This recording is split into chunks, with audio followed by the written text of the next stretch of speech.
It fires up correctly. And it doesn't for some reason. We're on the air, but the cameras are dead. Hold on. And there we are. Hey, everybody. How's it going? Welcome to Wither and Bloom Studios Rising, our Season 2 campaign. Hopefully you can all hear us. I got to check my connections here to make sure that we're all good. 1, 2, 1, 2. Look like we're good. How we all doing tonight? Woo! I'm cold. It's cold. Excited. It's cold. All right, I'm going to fix a few things here so that we've got stuff going. And we have a little recap to do. We left off on a really interesting session 2 weeks ago where we realized that there's some crazy things going on outside of the town of the Fork. Yeah. So let's get caught up on that a little bit, and then we're going to kind of go over what we did in our 3 days of downtime, and then we'll get down to business. All right? Let's get down to business. Defeat The Huns. This is why we weren't allowed to sit next to each other last campaign. Yeah, this was a bold move. Yeah, I know. I might have to make some reseating arrangements here. Welcome to all of you that are watching tonight. Thanks for hanging out. Don't forget to leave a like and follow, and we will talk to you guys on the break. So realize that we're going to try and immerse ourselves in the game. So if you're watching right now and we don't respond in the chat, it just happens to be because we are playing D&D. All right. We got D&D to D&Do. Yeah. So much D&D to D&Do. So much God, you guys, please. Needed a shirt. I love it. All right. So when we last left off, the party was in the Fork. Now, you had traveled to the Fork from Pills, and that journey took you approximately 3 days. There were some events that took place during that journey, one of which was fairly significant in that at night, there was this loud, groaning, echoing sound across all the land, like a shout almost. It was heard for what seemed to be across the entire continent of Emberfell, almost. And as that happened, and you all kind of glanced at each other in like that horror, that fear, you looked up at the night sky, and you saw the stars between Dodor and Swoon in the sky all align, which is very strange. And then you ignored that, and you traveled on to the Fork. I slept through it. Yeah, Remy some of you slept through it. Well, I was in a necklace. You were in the necklace. Fair. Understandable. Regardless, on the Fork you went, where you were greeted by the townspeople who had been invaded as of late, seemingly by the same invaders who had torched and destroyed the towns of Farmholm and Haythorn. And so you've stayed here, sort of helping to prepare for further raids or to help them fortify, because right now they're completely without defenses. This is a trade town in the middle of two major trade routes, and so they are not a town that's prepared for extensive battles.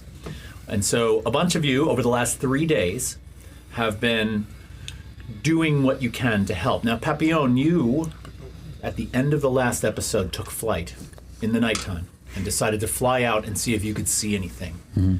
And you did. I sure did. You found what appeared to be an encampment with more than 1,000 potential raiders, potential bandits, potential warring parties, all gathered around campfires. And I think I shit my pants. And yeah, you quickly came back to the Fork and reported in on that. Yeah. And that's where we left off. Well, yeah, I do, actually. Okay. Yeah. Wouldn't they be pantaloons? Okay. Wouldn't you like to know? I think I'll find out eventually. But that wasn't weird.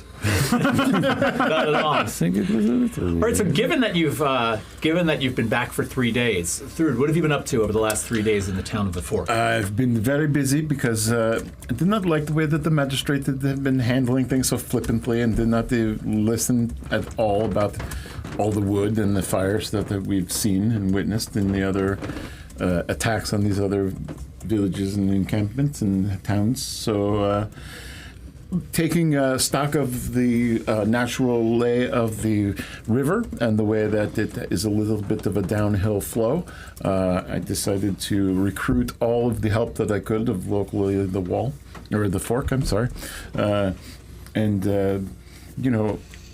craftsperson, laborers, carpenters, smiths, we all came together and decided to create a system to utilize a pump, a ram pump, which will help us pump water up to the top of the wall, which the carpenters have had build a trough flume. Maybe you could call it a sluice. Yeah, everyone knows that.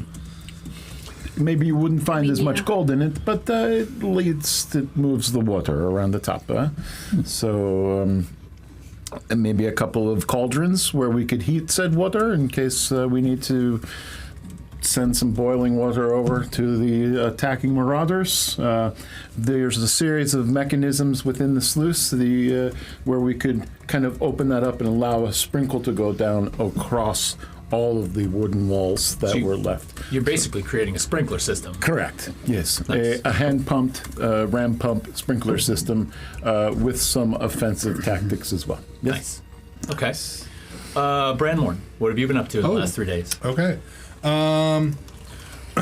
So I wanted to, missing my time back in Pills with Nibs, I wanted to spend a little time on the river here, see if I could find any, herbs or fungi.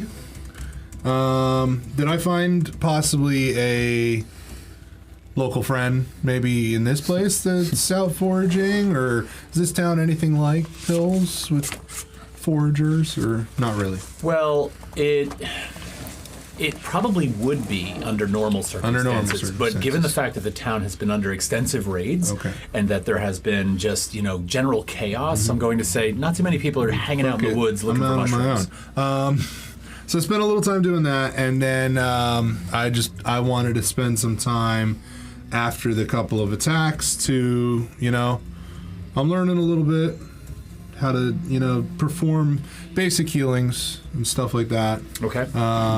Just wanted to spend some time helping out any of the injured, soldiers or townspeople or whatever. Yeah, because I think one thing I failed to mention in my recap was that over the last 3 days, there have been 2 significant raids that have gone on in the town. And you're sort of, what you ascertained from these 2 raids is it looks like, given Papillon's description of this large raiding party, it looks like they're testing the waters a little bit. They sent probably 20 to 30 bandits into the town that were looking to wreak general havoc, but the town held its own. So, Papillon, what have you been... Oh, sorry. One last thing. Yeah. Because I saw it in my notes, and I was the one to really witness the noise at night and the stars. Are the stars still aligned, and have we experienced any other noises during the night? The stars are still aligned. Okay. Oh, shit. But you have not really had much in the way of noise in the middle of the night at this point. That sound happened 3 times, and then it was over. Okay. So, All right, but they're still aligned. yes. All right. Good enough. Thank you. Papillon, what have you been up to? I think that I would have, when the attacks were happening, I would have flown over and offered healing. So like I dive in, offer healing, and dive out, kind of like a field medic. And then when the attacks weren't happening, I was also helping Branmorn heal, but also helping Remy offer entertainment to everybody, kind of keep spirits high. Okay. Nice. And how's that been going? Like, do you have a general, I think that people are taking a liking to our performances. It's kind of like the sequel to our first performance in Pills. And then I think that the healing has been going well as well between us. So Maybe you're teaching me a little thing or two. Yes. So bonding with these 2 in particular. Okay. All right. Great. Remy, so you weren't here for the last session, but we kind of played as if you were part of the group, even though we didn't really actively put you in. During the 3 days of downtime, now that you kind of know the gist of what's been going on, what have you been up to? Remy has kind of been working closely. Okay. Has been working pretty closely with, children that may have been impacted by the events happening, families, specifically in providing entertainment and comfort. She's also, in her own downtime, has been doing a lot of meditating Nice. Inner work alongside Cersei and kind of trying to keep a relative routine from when she was back in Pills. In relation to the stars aligning and the sounds, would I have experienced anything in my meditative sessions because of these changes?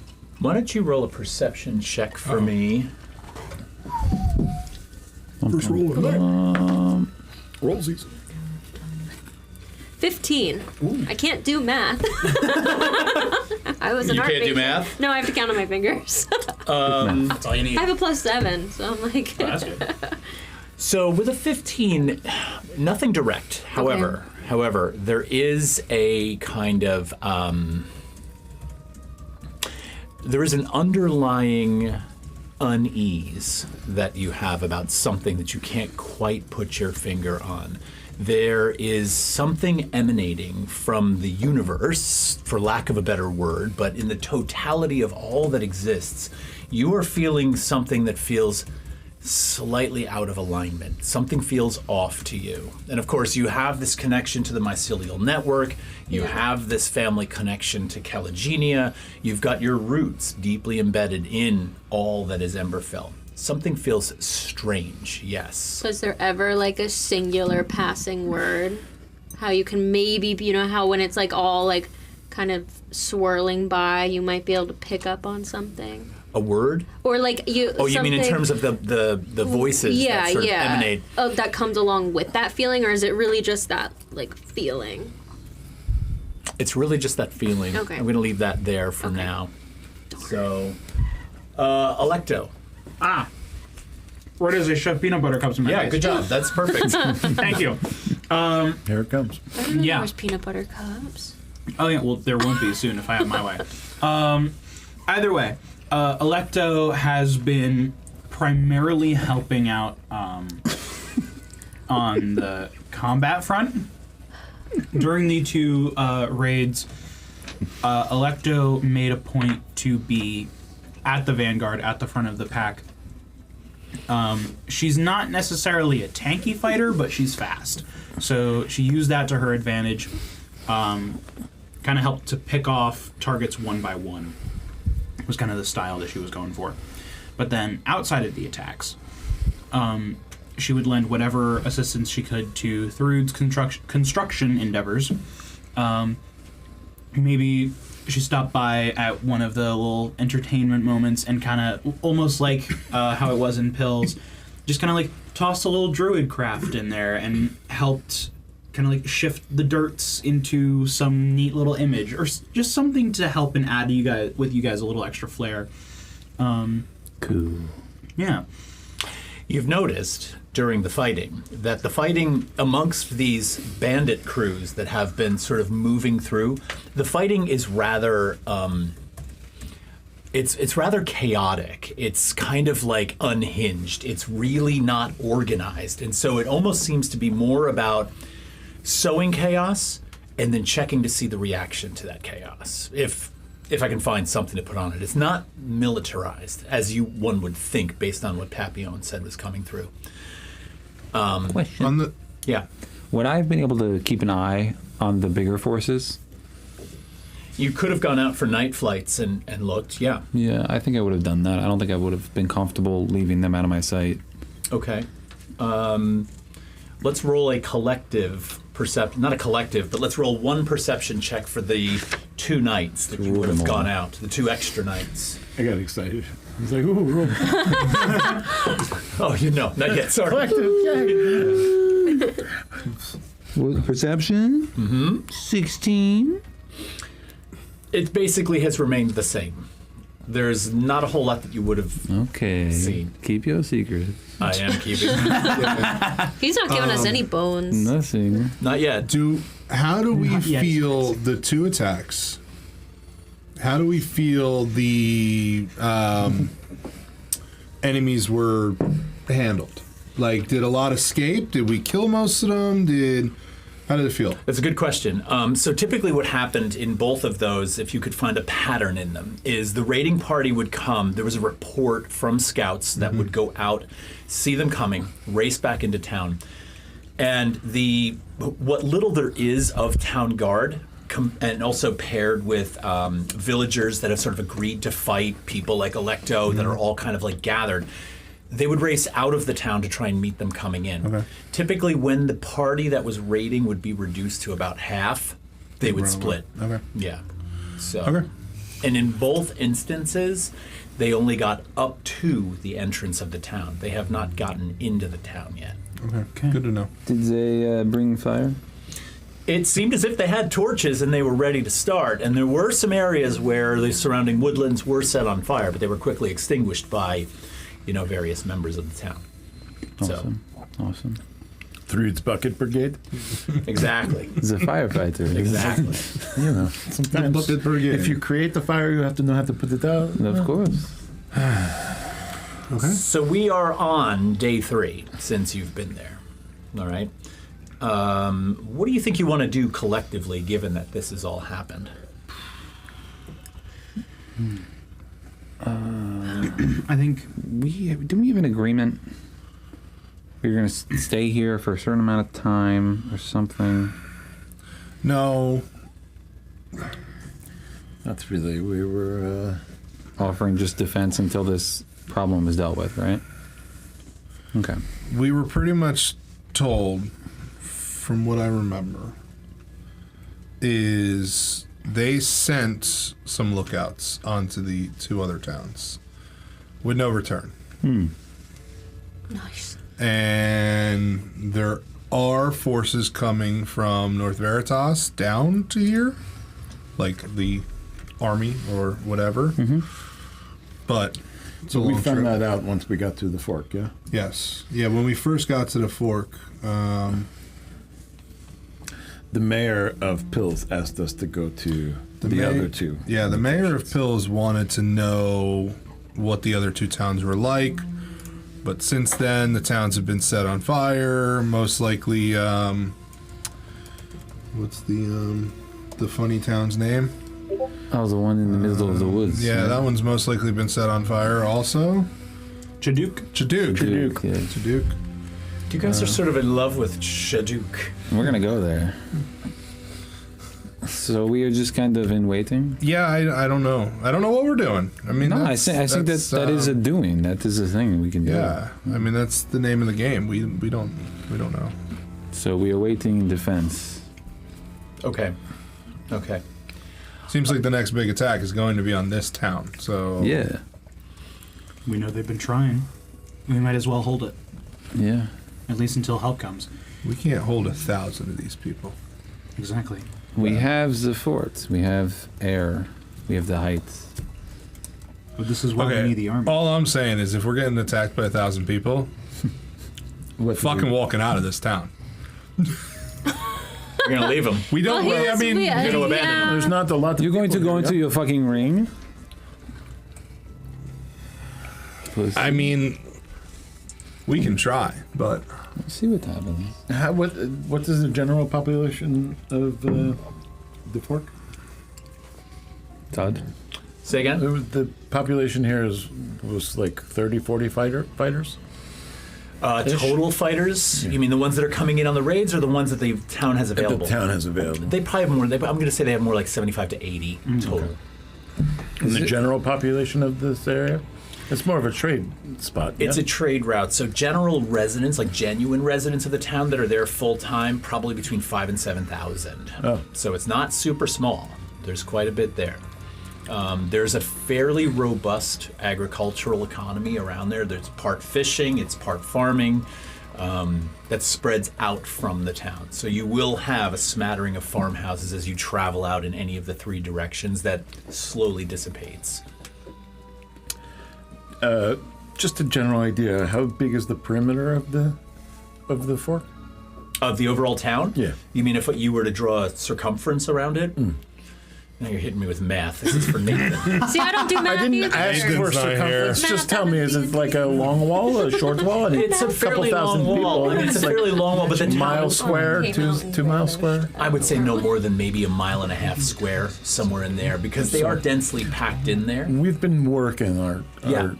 yes. Yeah, and I would say that given all the work you've been doing over 3 days, you probably haven't fortified the entire thing, but you've done a great job, especially along the pieces that are along the river, and then, And the front facing. correct. Yeah. Yeah. Have people still been leaving in droves? Some have been, yeah, and they're mostly taking the road to the south because some of the refugees that wandered through the fields from Farmholm and Haythorn, they did come down through the fork. And so when those groups of people came through and reported on the raids, a lot of people decided to abandon the fork and leave. So that's one of the reasons why Pills is being overrun with people moving in that direction. Okay. So, around 1 in the afternoon, did you have a question? No. Around 1 in the afternoon, 2 in the afternoon, sometime right around just after lunchtime, 2 young kids come running into town, full speed. They seem to be extremely excited. Right? They come up from the south road, right? The road that came up from Pills, and they come running into town, shouting that there's an army coming. Uh-oh. From the south? That's not good. No, that's the North It doesn't take long to rouse one of the magistrates and a couple of the guards that are on duty, and they calm them down, and they're like, what are you talking about? Where are they coming from? And they said they're riding on horseback, and the line of them just seems to go on forever. And so it seems like there's something coming up from Pills. Are you gonna go look? I can take a look. Can you go look? Yeah, I always like to go fly. Flyboy. This is me. Can we call him Flyboy from here on? Flyboy, Electo Tits. Can they have given me like a scout's bandana? All right, so you take Need light. jerseys with our nicknames on them. I want the raccoon on my head that flows in the wind. All right, so on the Northeast Trade Road, you take off south out down towards Pills. Not far. I mean, you're obviously not going all the way to Pills. And probably about 2 miles outside of town, you see them. And it looks to be somewhere in the vicinity of 750 to 1,000 mounted riders coming up north. Now, you kind of like utilize the tree cover to your advantage and fly in a little bit close. And you notice that the bannermen that are at the front of this group are flying the banner flags of North Veritas. I've been there. I would know. Yes, you have been there. I'm And so going to go back Scary. to the fork okay. to tell them the information. All right. Before I get shot. I was gonna say you're gonna fly in on them. I'm aim. realizing my appearance is a little bit scary. sometimes. Thanks for playing, Rich. We'll see you next time. It's been real, guys. All right, so you fly back to the fork, report on this, and all of a sudden there's a lot of excitement, right? They send 2 riders out to greet this group of soldiers that are on their way. It seems like people now start to create preparations. You see the various inns and stuff throwing their doors open. They know that the town is going to get busy. There's also a mood of levity around the people because it seems like this is the moment they've been waiting for, if this is really what's happening. Don't you like it when I throw that in there? Yeah. What are you about to destroy us with, Todd? Here's So, the up, moment of and here levity. comes the down. Adult red dragon. Why was I just about to say that? Burst through the wall. I don't like that look on his face. Within an hour, this army descends upon the southern entrance to the fork, and they are genuinely part of the North Veritas force.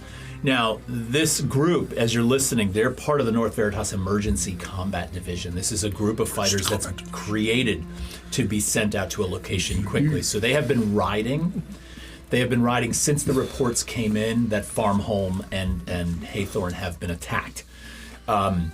It's not long before they start to set up encampments. They set up one encampment around the southern entrance to the city, and then out of the 2 northern entrances to the city off of the fork, they set up 2 massive encampments. They put about 750 troops outside the northern end of the city and 250 troops outside the southern end of the city.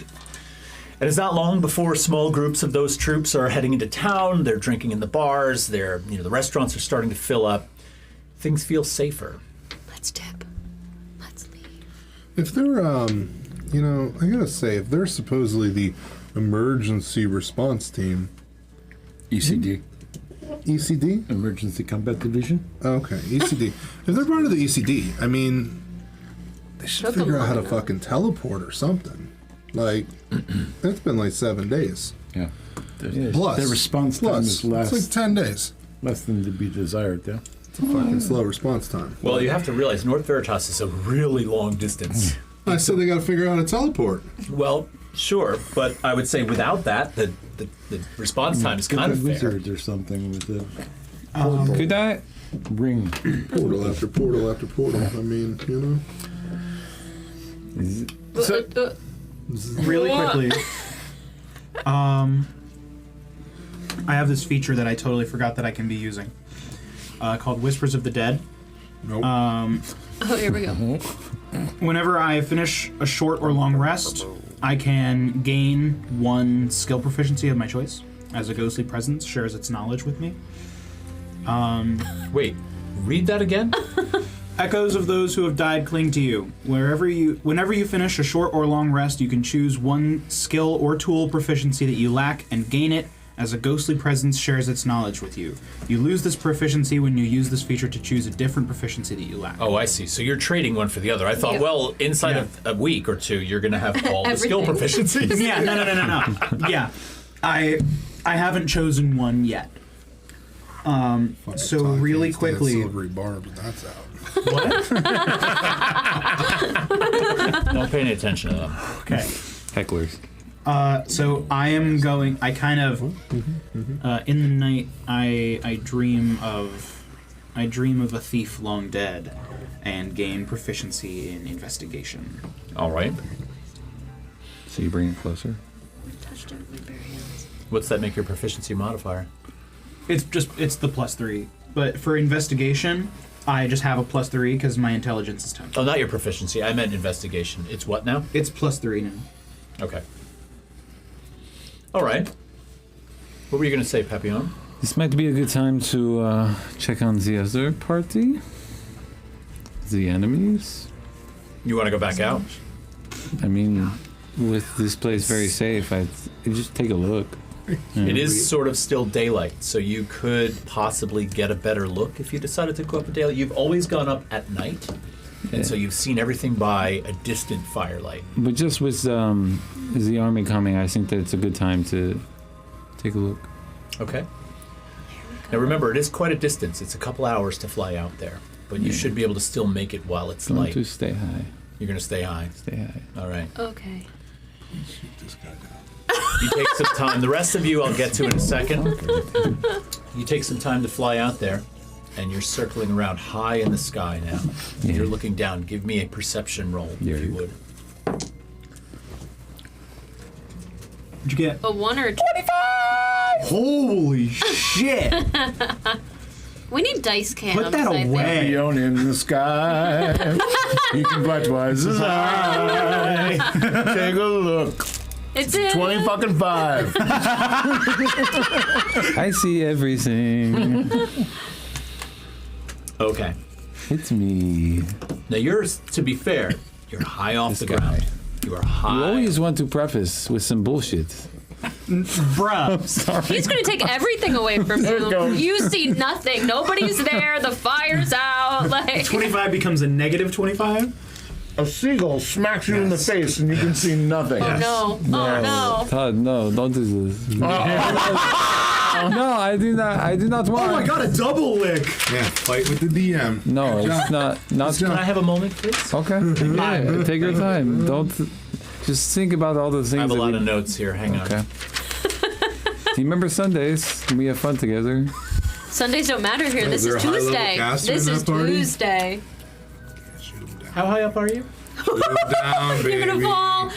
My brother in Christ. Who? All right, here's the deal. Yeah, who's crazy? You gotta be able to see, so Here's I the mean, deal. With a 25 perception roll at the height you are now able to see that there's a strong force down there. You see tented encampments, even though the tents do seem rather crude and misshapen from the height that you are, they're there. There are, even though this is not woodland, it's more like, it's also not open plains. It's sort of a mix of the two. So there are patches of trees, there are open areas. Inside of one of the patches of trees, you sort of, you're seeing people move in and out of where there's cover and out of where there's cover. You spot some movement that is larger than the average person, because the average person from the height you're at is about the size of an ant. And so if everybody that's down on the ground is about the size of an ant, just inside a thin tree line where you're still able to see the ground, but you're also sort of looking at it through the canopy of a light smattering of trees, you see something that looks like, if these are ants, this looks like the size of a dog. No in with the fucking ants. my shot, God. Todd. No shot. What do you mean no shot? I'm scared. It's large. And what you spot right off the bat is there's a movement like a slither, and this tail comes out from around the trees and circles around, wraps around a grove of trees and seems to just hug it tight. The body of this thing disappears under the canopy, but it is Oh my god. huge. Oh my god. Huge. Does it have wings? On a 25, I will say that you squint hard, dive in a little bit closer, and yes, it does have wings, which causes your blood to go cold. Yeah, I think I just. Can I roll a cardiac He arrest check? shits Like, onto the fucking dragon in the game. So can I get a heart rate check? pantaloons now, my friend. scared. Someone's wagon is getting covered in shit. I was about. I mean, is this thing is going to fly in the sky and eat my ass? You better run. Currently, it's on the ground. Currently, it doesn't seem to have spotted you. However, you It can will. see them. So they Make can a see stealth me. roll. I'm gonna go. I guess can you do a do they look stealth like they are mobilizing? I'll give you this as your last detail you're getting out of this. They are organizing. No, There mobilizing. seem to be groups of bandits that are forming in large grids and in battalions. mobilizing. So Are they mobilizing? it looks like they're preparing.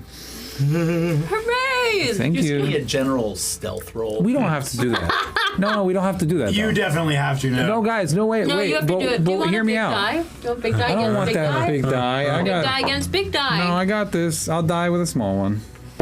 You're typical. I'm sorry. I'm really sorry. Lie to the microphones.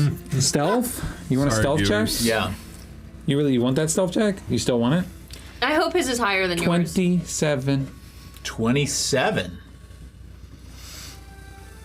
Okay. You're flying away. Papillon in the sky. Rolling Yeah, in a five. 25. What are the rest of you doing? You obviously don't know this yet, and Papillon's a good 2 hours away in terms of flight. I'm about to drop the shitstorm on them. Remy is still with the children, and I wonder if maybe you would be in. Well, I think not- so. I like, think so. Yeah. I want to do because I have Druidcraft. Mm-hmm. Do you have Druidcraft? I do. Yeah. Have Druidcraft. So what I was doing with my Druidcraft is I was using it to make some flowers that the kids would be picking to give to the North Veritas soldiers as like a little Yes. thank you, welcome situation. Wait, can we be making flower Yeah, crowns? done. Yes. We are druid crafting Done. flower crowns. I love this. That's what we're doing. All right. You're Druid making is- flower crowns for the kids. I love that with Druidcraft. Branmorn, where are you? What time of day is it? It's getting into the bonding. evening now. Yes, we're I love that. we're pushing past 7 o'clock. Oh fuck! I'm in a bar. You alcoholic piece of shit. It was so definitive. I mean, I'm in a bar. it is Fuck, I'm in a evening. bar. I mean, yeah. I'm Yeah, at we the gotta local. talk about Fuck, I'm this. going to the bar. I'm at the Thirst is local. probably I'm at with the you guys, local. let's be honest. Yeah, I mean, what's the bar that we were in? The Moonlit Mare. Yeah, the Moonlit Mare. Sure. I'm back with old Thomas, and old Thomas had some pretty decent food, right? Yeah. I know he might be struggling a little bit with the army coming in, but Get back there and help them. food and drink. Okay. So you're having a meal. Thrud, are you with Branmore? Or are you? At this point, yes, but throughout most of the afternoon, after fashioning things up and making sure that the sluice was in good shape, Thrud heard those children saying something about the large amount of people coming through. She decided to spend some time meditatively making forks. You know, just a nice, quick little prong, short fork. It's not hard for her to do. She just does it to keep her hands busy and hands them out to the new soldiers that come into town. And then, being that there's nothing to do other than to drink, she meets up with Brandon Moore at the barn. All right. The soldiers get a flower and a fork as their welcome gift. Nice. I love it. Oh, you're Worth it. making forks in the fork. The Welcome to the fork. There's your fork. Oh my God. Get for it. So the two of you are in the Moonlit Mare. You're having a drink. You're having a little bit of, good food. Maybe a stew. A stew. And as you're sitting there, this woman approaches you. Oh, here we go. She is short and slender. Touchstar. Her skin is crimson red. Her eyes are almost golden yellow. She has the horns of a tiefling, and one of them is not gone, but it looks like it's been damaged. Oh. Okay? She is dressed beautifully. She has elegant, sort of dark red attire, which kind of goes with her skin. She's got this gorgeous gold jewelry on. She's extravagant. She has crimson-colored gloves that go all the way up past her elbow. Her eyes are made up. She's got extravagant makeup on. And most of the townsfolk that live here don't even pay her a second glance. Some of the military members see her walk in and they're just kind of like, Even they get sexualized. give her a second look. Now, I was just thinking She about come- the fact that her gloves are red and her skin is red, and I would think one would maybe want to accent something a little differently, but, if you're monochromatic, that's fine. That's all you. Why don't you give her that advice, Thrud? I think I said that out loud. Oh, okay. Through fashion advice is crazy. she approaches your table, actually, and she says, "Greetings. Well, hello, Mrs. Fancy Pants. The name is Lady Fortuna." Pleased to meet you. I'm Thrud Volander. She holds her hand out and takes your hand and shakes it. She holds a hand out to Branmorn as well. What is your name? Risky business. Branmore. Lady Fortuna. Fortuna. Fortuna? Fortuna. Fortuna. Fortuna. You've got this. Just think of Fuck, Thrud.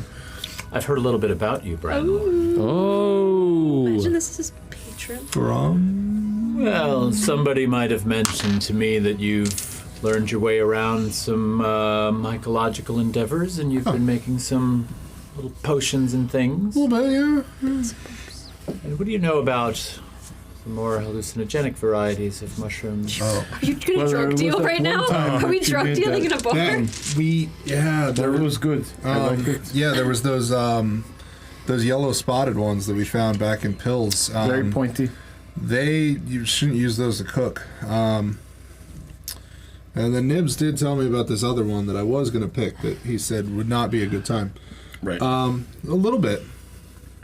I'm more comfortable and versed in ones from the Fey realm with Really? hallucinogenic properties, but the ones in this plane, I'm still learning. You've spent some time in the Fey realm. That's where I'm from. I've been there as well. Oh, I love it. it's a nice place. Interesting. Yes, it is, although not always, right? Well, I'm curious, though. I by the way, I should probably introduce myself. Yeah, I'm the purveyor of the Lucky Coin, a local gambling establishment, and I have a rather diverse clientele who as of late, is rather stressed. And I was just maybe hoping to provide them with some other form of entertainment, so to speak, and had heard some things about what you can make and thought maybe you'd have a supply that I could tap into.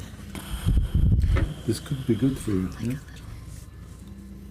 Could be good. I mean, you can make some money out of it. I mean, I don't know how much I have. Maybe a little bit. This give her a taste. this color thing that you've got going on, Uh-huh. it's quite nice. It's yeah. I mean, you're very red yourself. I'm pretty orange right now. So I mean, we're close. Have you been to the Lucky Coin? I haven't seen you there. No. I usually remember everybody that comes. No, we're kind of new in town. You should come by. I'd like to introduce you to some of my clientele. Do you think you could help me out in this regard? Yeah. Well, yeah. You like games of chance? Yeah.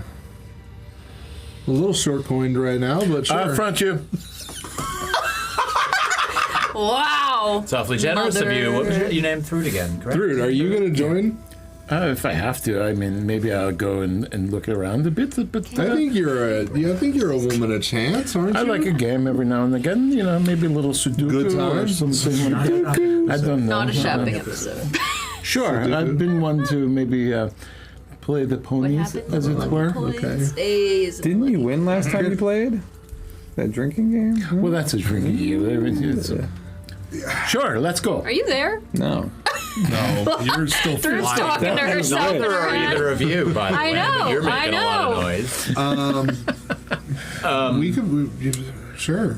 I'm curious, though, these more poisonous mushrooms that you have, do you have any of those on you? Can you get them Might be able to stir up a Now. couple. Now, right now. soon?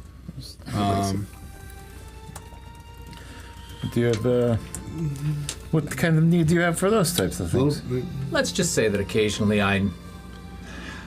let's put it this way, not too many people in my establishment threaten me. But on occasion, especially when there's large volumes of people in town that I'm not used to dealing with, I sometimes have the need to remove people from there quickly. And oftentimes, visitors from outside of town get the wrong idea about how our establishment works, and so they misbehave. Have you never heard of a bouncer? Of course I've heard of bouncers, and I have plenty of them, but have you seen how many soldiers are All right, around I'll give here? you that. There's a game of numbers Not for to sure. mention, yeah? I don't intend to fight any of them, nor will I pit my bouncers against them. However, if we could make them a little bit upset and run screaming into the night for a little while, and they'll be fine, I'm totally okay with that. Little runs. I think I like her for you. Four. Just saying. I mean, hi, yes. Shall we? Why don't you do this? I'll settle up your tab for you. Do it. Come on down to the Lucky Coin, freshen up a bit, do what you have to do, and I'll see you there inside of 30 minutes. I mean, can I just ask one thing? Of course. We're new to town. We've experienced some, we've been traveling together. What happened to your horn? Oh, this. Yeah. It's quite a long story, actually. I'm not necessarily sure I'm not necessarily sure this is the right place to go into that. Why do you ask? Oh, it's just we were traveling with a fellow who lost a horn. Thrud has a fucking horn on her head. There's also been a lot of. Did you just attach a horn to your head? Is that what I think it I've is? got the horn on the headdress what it that is quite large. That's pretty cool. It's Okay. it is bullish in nature. Bullish. Yeah. Finish what you were saying. So we were traveling for a while, and one of our compatriots lost this horn that my fellow friend is now ornamentally wearing. Well, it's functional too. Yeah, okay. And How does one lose a horn that size? Were you in combat? you could say it was forcefully removed. Yes, it was more surgical in nature than it was in combative aspects, and that who took it was not And Respectful of consent, shall we say? Oh, that's a good way to put it. Let me see. I'm going to just put a wild guess out there. Here it comes. You knew Crix Lockfinger.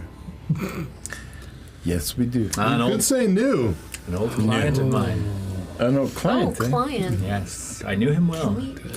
So you know that it was new and not no. Unfortunately, yes, I heard of his passing. I heard that he had encountered some trouble and was unable to escape. And I know that a lot of people had a bad image of him. And I'm not going to say that I didn't share that opinion. But we shared a little together once in a while, and so I'm not exactly entirely sad, but I'm also a little bit sad. So it sounds like you might have known the side of him that most did not. Everybody has a story to tell. Well, it's always a spectrum. Yes, we shared something together. He used to come to the Lucky Coin to visit me once in a while. Was he a gambler, or was it more... Yes, quite the gambler, quite the spender, actually.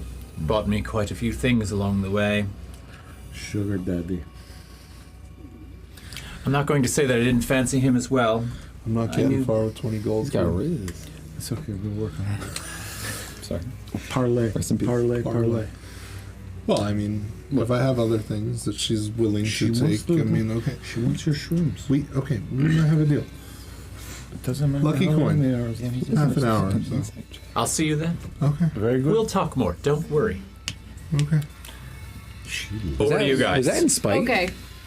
What? She likes Was you. what in You spite? chose not to roll an inside check in spite of us? I didn't really feel what I was inciting there. Okay.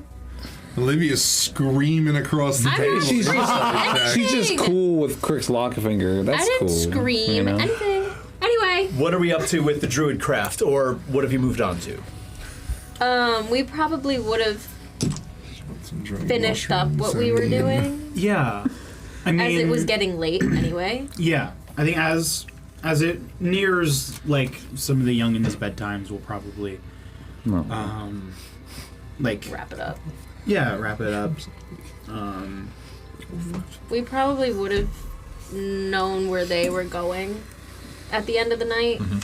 And if I don't know if there's anything you were gonna do in the meantime, but if not, we probably, at least Remy probably would have started to make her way over to the.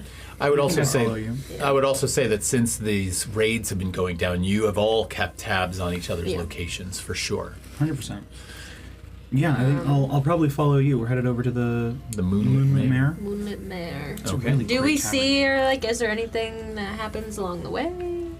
Other than a smattering of soldiers that are moving about through the city, and they seem to be on patrol, it's quiet. There is no actual formal martial law in the town right now, but there is, a lot of caution. And so a lot of the guards, when they see people out at night, they'll remind them, like, you shouldn't be outside walking around.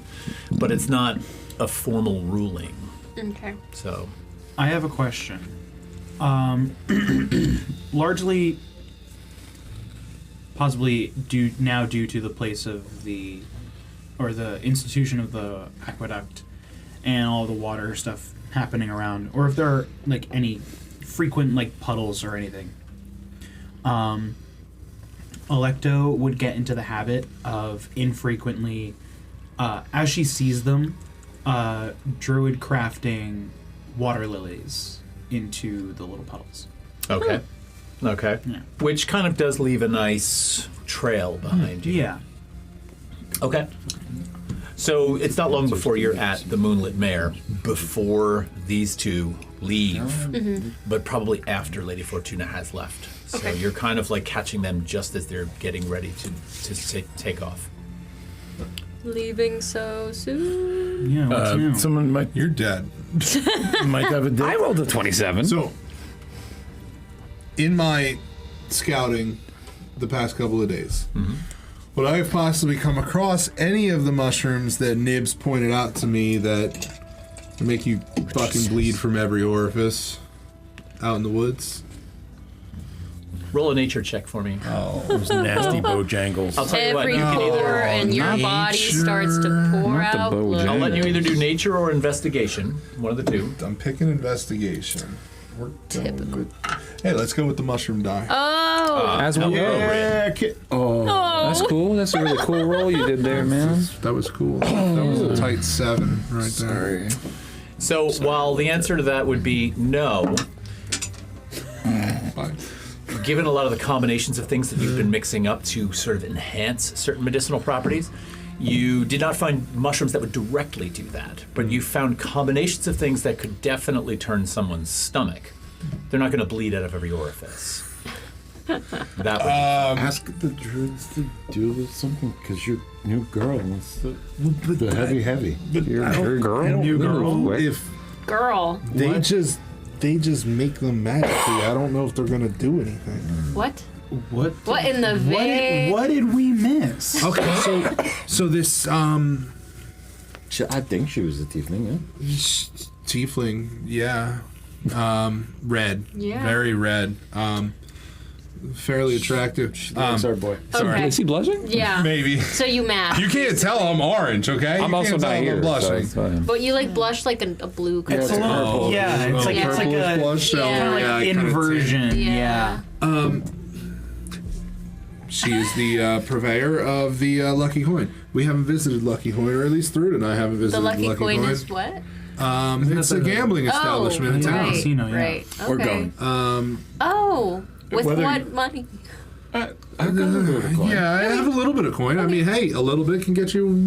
Parlay, you know. parlay, parlay. Probably, I have okay. I have a little bit. I got. But I got. she asked for Boom, boom, shroom. mushrooms. Why? Any specific? Oh. Right? Okay. Oh. Yeah, actually not in a. Yeah, I guess a recreational way or anything like that, but in a way that if she has to deal with someone. Well, she did ask about the recreational at first, but then True, she did. cut But she right to really the point ended on the about yeah, death and despair. yeah. Yes. And why did she know to come to you guys? Word travels about this one's proclivity for fungus. Got I it. I'm not. proclivity for fungus. I'm not too. the Yeah. Electo's green eye kind of glows a little bit, and she kind of like stares off into space for a second. Bleak Ruskill. What? Interesting. That's the mushroom you're looking for. Oh yeah. Oh sure. They just didn't give me a name, but I told you. I can. this one Oh, yeah. seems to know what the fuck is up. Get Uh, some. Get some. I want you to roll a history check for me. Nice, dude. Maybe roll a different dice. You give me all these intelligence rolls. Oh my fucking god, a 6. And you're rolling them well, too. All right, never mind. Role playing it perfectly. I will say this. mind. The reason I had you roll that, and you would notice this, is that it seems like Electo's comment about Bleak Rustgill is more than just knowledge of mushrooms. There's something like a distant memory there that Electo seems to be calling upon, but you can't quite put Well, your there finger was on some what it kind of is. twinkle in an eye. Yeah. Oh, yeah. Yeah, okay. Fucking above the table, I get it. Wow. All right. Well, okay, so do you, would you happen to have any of that not raw skill? What's your nature? not on me. Oh, okay.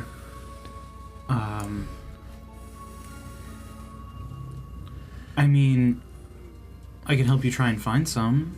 I don't know if I can. I don't know if I can druid craft it. That's what I was saying, probably not. Thrud was Yeah. mentioning that, but I don't know if that could really be done. To my knowledge, it has its limits. Yeah. Yeah. Well, I mean, little- I probably definitely have some recreational Harmless sensory effect. stuff in my pocket, but yeah, we might have to talk about Well, I mean, if they can't others. score something in the next 10, 15 minutes, Does she No big want deal. them like now? oh yeah. She seemed pretty. Yeah. So we're drug dealers. Should Technically, You don't have we're to- not yeah, you don't have to drug consider Oh, yeah, she yourself doesn't know in me. this. She doesn't know mean, me. She came to me. And like I said, you would have things Okay. on you that would. I can whip up something. They're not the type of thing you're going to cook as cuisine, and they're not Yeah. the type of thing that's Give going her a to taste. heal somebody. Get your foot in the door, and then we're going to the races, huh?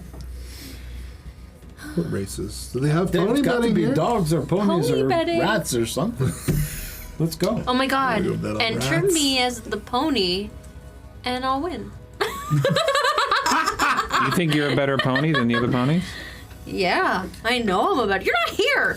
What's the name of this place? The Pink Pony Club? No. No. The lucky coin. Thank you. Very good. that was good. All right, so let me get to Papillon for a minute. Come While on, that- new song. so you four are all heading over to the. You're all going, right?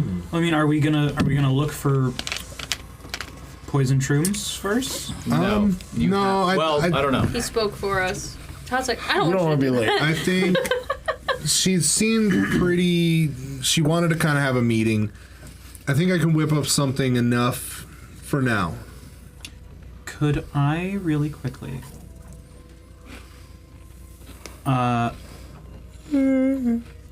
Make a. Ooh. Could I make a nature check? And I'm going to guide myself, and chances are, whatever the roll in the D20 is, I'm going to use knowledge from a past life to add a D6 to it. Okay. As Electo kind of tries to tap into the past and search out poison shit. Poison shit. Okay. Okay. Where are all of my dice? You need a 6? Thank you.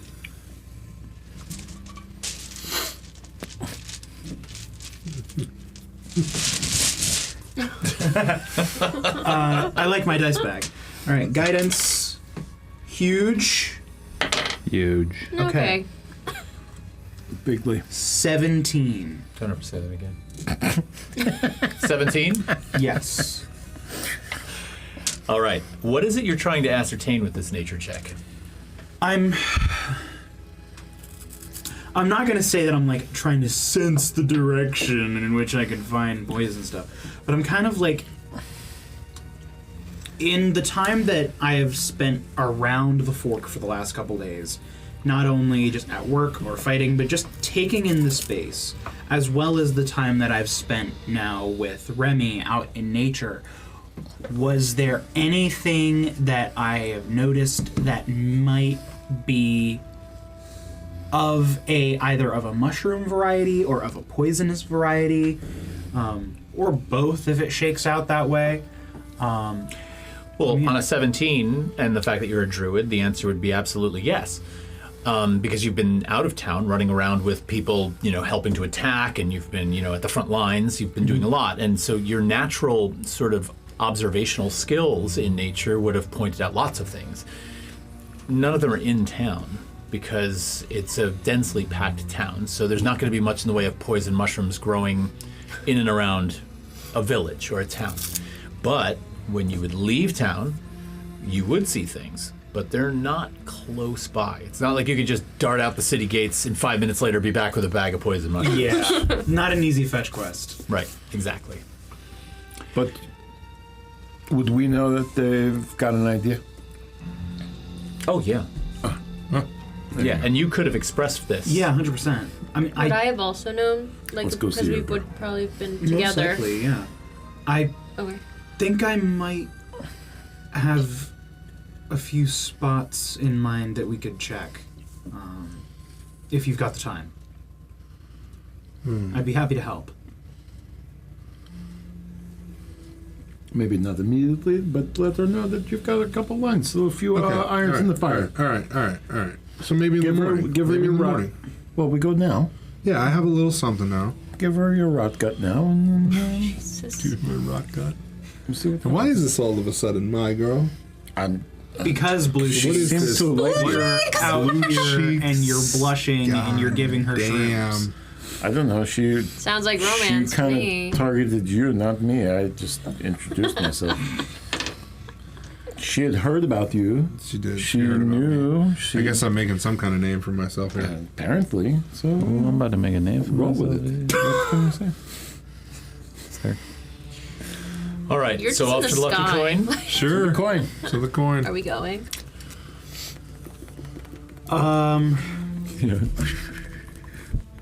Yeah, Okay. sure. The four of you begin to move across town towards this place. Papillon, you are just returning to the Fork from your flight. Would it be established that me as probably the best scout in town, right? Better than like Oh, anybody here that we would go. go on. The ego. No, I'm kidding. Is there another flying person that's gonna go scout, or do I think I would have a relationship with the what's the head of the town? The magistrate of the town? The magistrate, Yeah, for yeah. sure. You absolutely would. And most of the scouts that they send out are on foot or on horseback. So yeah, you're the only one known to fly. Yeah. So I'm gonna beeline dive bomb the magistrate. Take cover. Okay, that's not hard to do. Simply because there's a lot of activity in the town amongst officials and amongst the new military that has come up from North Veritas. So, what do you want to talk about? What do you want to say? I mean, I'm gonna hit there in a rush, and I'm gonna come and walk up and tap the back of the magistrate. He turns around. He's like, Papillon. There's See when I was flying in the skies, I was looking down at the ground, and wings. There are wings. Big. Dragon. Oh, a dragon. Dragon. You're saying that they have a dragon. Yes, they have a dragon. The two members of the North Veritas emergency defense group look at you, and they kind of like look at each other, and they're like, son, a dragon hasn't been seen in Emberfell for more than 200 years. I just The one I just Silver looked Peak at was it. defeated. We all know this. Okay, sure. I don't know. I'm not from here. I was flying, and I looked, and I see a dragon. Excellent. We need to prepare. I don't doubt that, given the numbers that we've confirmed. Yes. We did confirm your numbers. Yes, there's more than 1,000 out there. We're Fuck's the prepared. numbers. Fuck's the numbers. This thing is ginormous. Are you calling me crazy? Like, No, not at all. I think you've provided us with plenty of valuable information. why are you not freaking out? What good would it do somebody of my standing to freak out? I have a town to keep under control. That's why you're at your standing. You're right. I'm sorry. Thank you. I'm freaking out. What do you want? How can I prepare for a dragon? Well, first of all, I know that one other member of your party seems to be really adept at meditation. Perhaps you could talk to her about helping you a bit. That being said, Excuse me, sir. all right, let's just say for a moment that what you're saying is true. Sure. Yeah. There is not a man, a woman, a mage, an elder alive that has ever strategized against a dragon in this town or any other, as far as I can tell, because we haven't seen one before. We wouldn't know what to do. Can we take cover? I mean, the casualties is going to be catastrophic. It's entirely possible if what you're saying is true. Now, that being said, I'm going to go with the odds and say, let me ask you a question. How close were you? How close was I? I don't know. I was having a mild heart attack. Todd, how close was I? Papillon. No, Todd, how close was I? I'm Oh, you're asking Yeah. DM? Yeah. You were high. You were high. You were Yeah. high. I'm going to say you had to be 300 feet off the ground to avoid being seen. Minimum 300 feet. Cool. 300 feet, give or take. 300 feet. And this dragon, was it out in the open? Was it was- flying? No, it was slithering It was around a tree. in a tree. Well, it was around. It was doing what dragons do. I don't know. I don't hang out with dragons. It was the big thing, wings. It was hanging. It was ginormous. Everything was the people and size. Dragon, dog size. As you're doing this, as you're sort of getting really excitable and talking really loudly, there's this old hunched over woman in rags that my she's God. walking with this cane as she's going by, and she's like, dragon? Oh, that must be Crick's Lockfinger's dragon. I know the one you're talking about. God. Oh my She's God. like, Oh my nasty fucker she is, let me tell you. And then she just walks away. Who the fuck is that? You don't know about dragon. Can I go talk to her? He turns and looks at you and he's like, that woman is insane. Go talk to her. She needs help. We do the best we can to keep her fed and clothed. We keep her warm. I'll be right back. I'm gonna go talk to this woman. The village crazy. Yeah, the poop. All right, you catch up to her. She's around the corner. Miss, hi. How you? What's the matter with you? There's a dragon. What are those wings on your back? You're the dragon, actually. I'm Gloomfolk. I don't know what that is. Okay. You know of a dragon? You said you know of Crick's Oh, dragon? Yindru. Crick's Lockfinger. He resurrected her from the dead. Oh, yeah. Okay. Indru? Yindru So she's an undead dragon. with 2 heads. This is better than one. Oh. Stuff a legend, though, you know. No one's ever seen her. What color was the dragon I saw? Could I get a color? From 300 feet in the air in a tree, Yeah. 27 I rolled. it was dark. Really dark. This was dark dragon? It was color was dark. Does that ring a bell to undead? What, are you asking the woman? Yeah. What are you asking her exactly? Is this undead dragon you're talking about? Ingrid. Yindru. Yindru, would it be dark? His name's Yindru. She or pulls her out a name? Yeah. bottle from underneath her Dragon. robes. She pulls out a bottle and she pops the cork off. And Yes. she's like, Yeah, this lady's my fucking jam. I think you need a And drink. Cersei. Can I insight check this broad? Sure. Oh, I'm so scared. I'm so scared. Well, let's see. Undead dragon with 2 A 10. heads. Word. You're insight checking her? Yeah. She seems like she's, she's got her quirks and her ticks, but it's hard to really get whether she's lying, telling a story, something of legend or lore, or whether she's, spot on the money. Okay, so in this legend you've heard of, how would one prepare for a dragon? How does one attack a dragon? She takes another draw off her bottle and she kind of looks down at her clothes and she's like, how the hell would I know?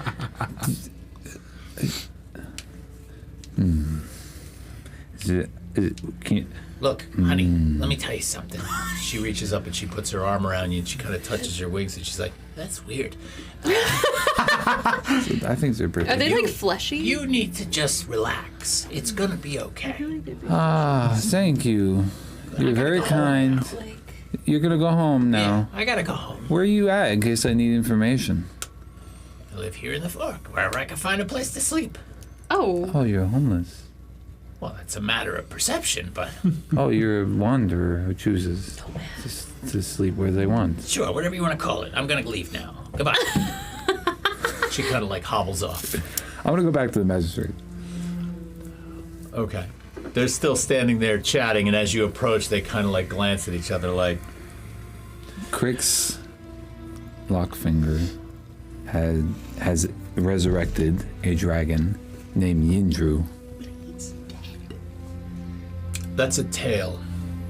I've heard it told before. Crick's Lockfinger used to pass through these parts on a normal basis. He used to frequent the taverns. We know him well. He was a teller of tales. He liked to get with women. He used to tell these stories to make himself seem bigger than life. I don't know necessarily whether he was an actual threat.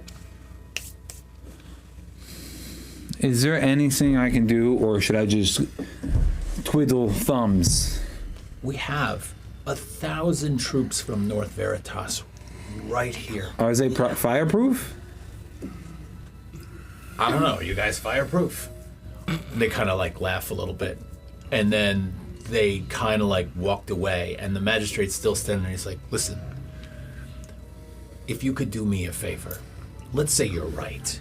If you're running around panicked and screaming about a dragon, you're going to send this town into chaos before we even get a chance. They won't Can listen. listen. Can we leave? Can you leave? Can we leave the town? You're free to go. No. Evacuate the town. Evacuate the town. Under what pretense? Now that A fucking dragon. we have guards now. Fucking dragon. A fucking I feel like I'm talking to a wall, respectfully. My friend, it is my job to weigh the risks and the benefits to every action that I call a decision on. And if I'm going to be a fair lawmaker, imagine for a moment I am standing before a young, fairly intelligent, seemingly helpful person from outside my community that frankly nobody knew 4 days ago. And you are telling me that I need to evacuate my town. And imagine for a minute if that seemingly intelligent person is wrong. I have nothing to go on here other than what you're telling me. Okay. And right now I've I got get 1,000 that. troops that were sent here to protect this space. We're staying here. If this place burns and these people die, are Then you that's okay with that? on me, isn't it? But you'll be Or is it on me if I don't tell all these people? I'm going to tell you right now, you begin sowing panic in this city under already tense situation, I will have you locked up. Okay, I appreciate everything you've done for me, but do not bring that to an already disruptive situation. Are we clear? Good night. Good night. Let's go gamble.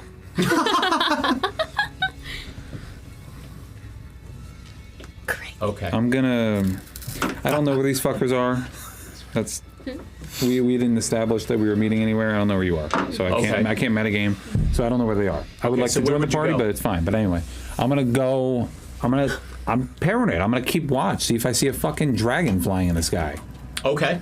So you're going to be up and you're going to fly? I'm gonna like perch on top of town, like the highest point, just kind of keep a watch. Okay. Good. I'm going to check in with you for a couple of perception checks in a few minutes.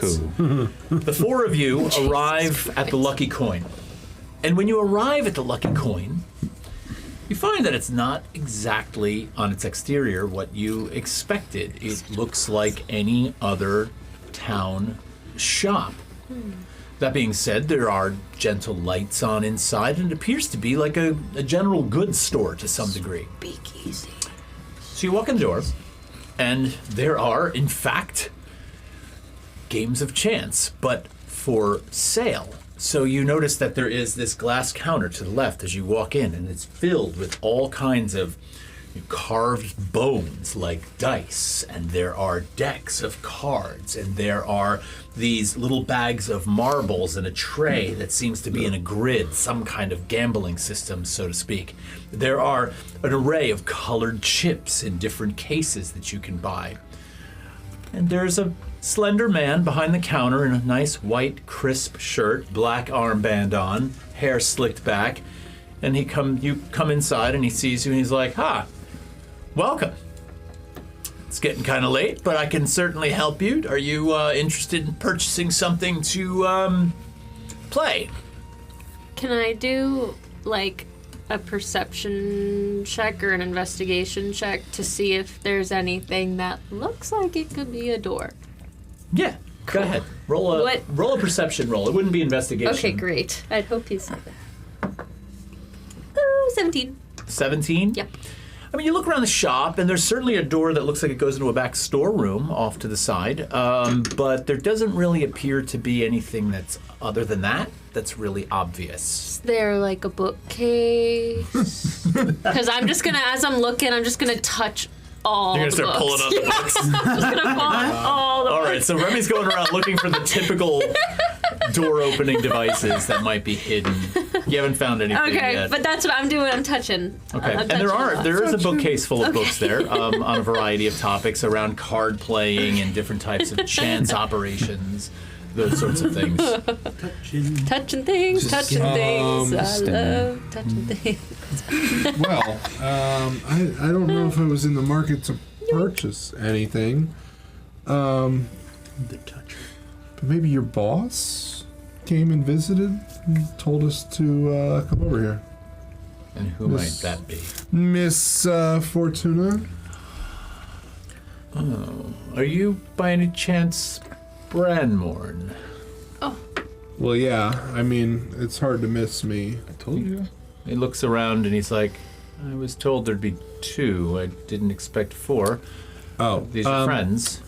well, yeah, those two, they're very knowledgeable about what Miss Fortuna might be interested in. And I think they're avid gamblers, too. Occasionally. Hell yeah. Hold on one second for me. And he kind of turns around and he opens a very slender, slim drawer in the cabinet behind him. And he reaches inside and he pulls out a small stone. Oh. And he speaks into the stone and he's like, the colorful one is here. He brought 2 more. That's crazy. These seem to be acceptable. He says they're knowledgeable. And then he puts the stone back up to his ear and he stands there for a minute. He nods and he turns around and he's like, very well. Right this way. Was Remy close? He comes around the counter to where all of you are standing, and in the middle of the shop is this big, beautiful tapestry rug on the floor. She was. And he's like, step off the rug, please.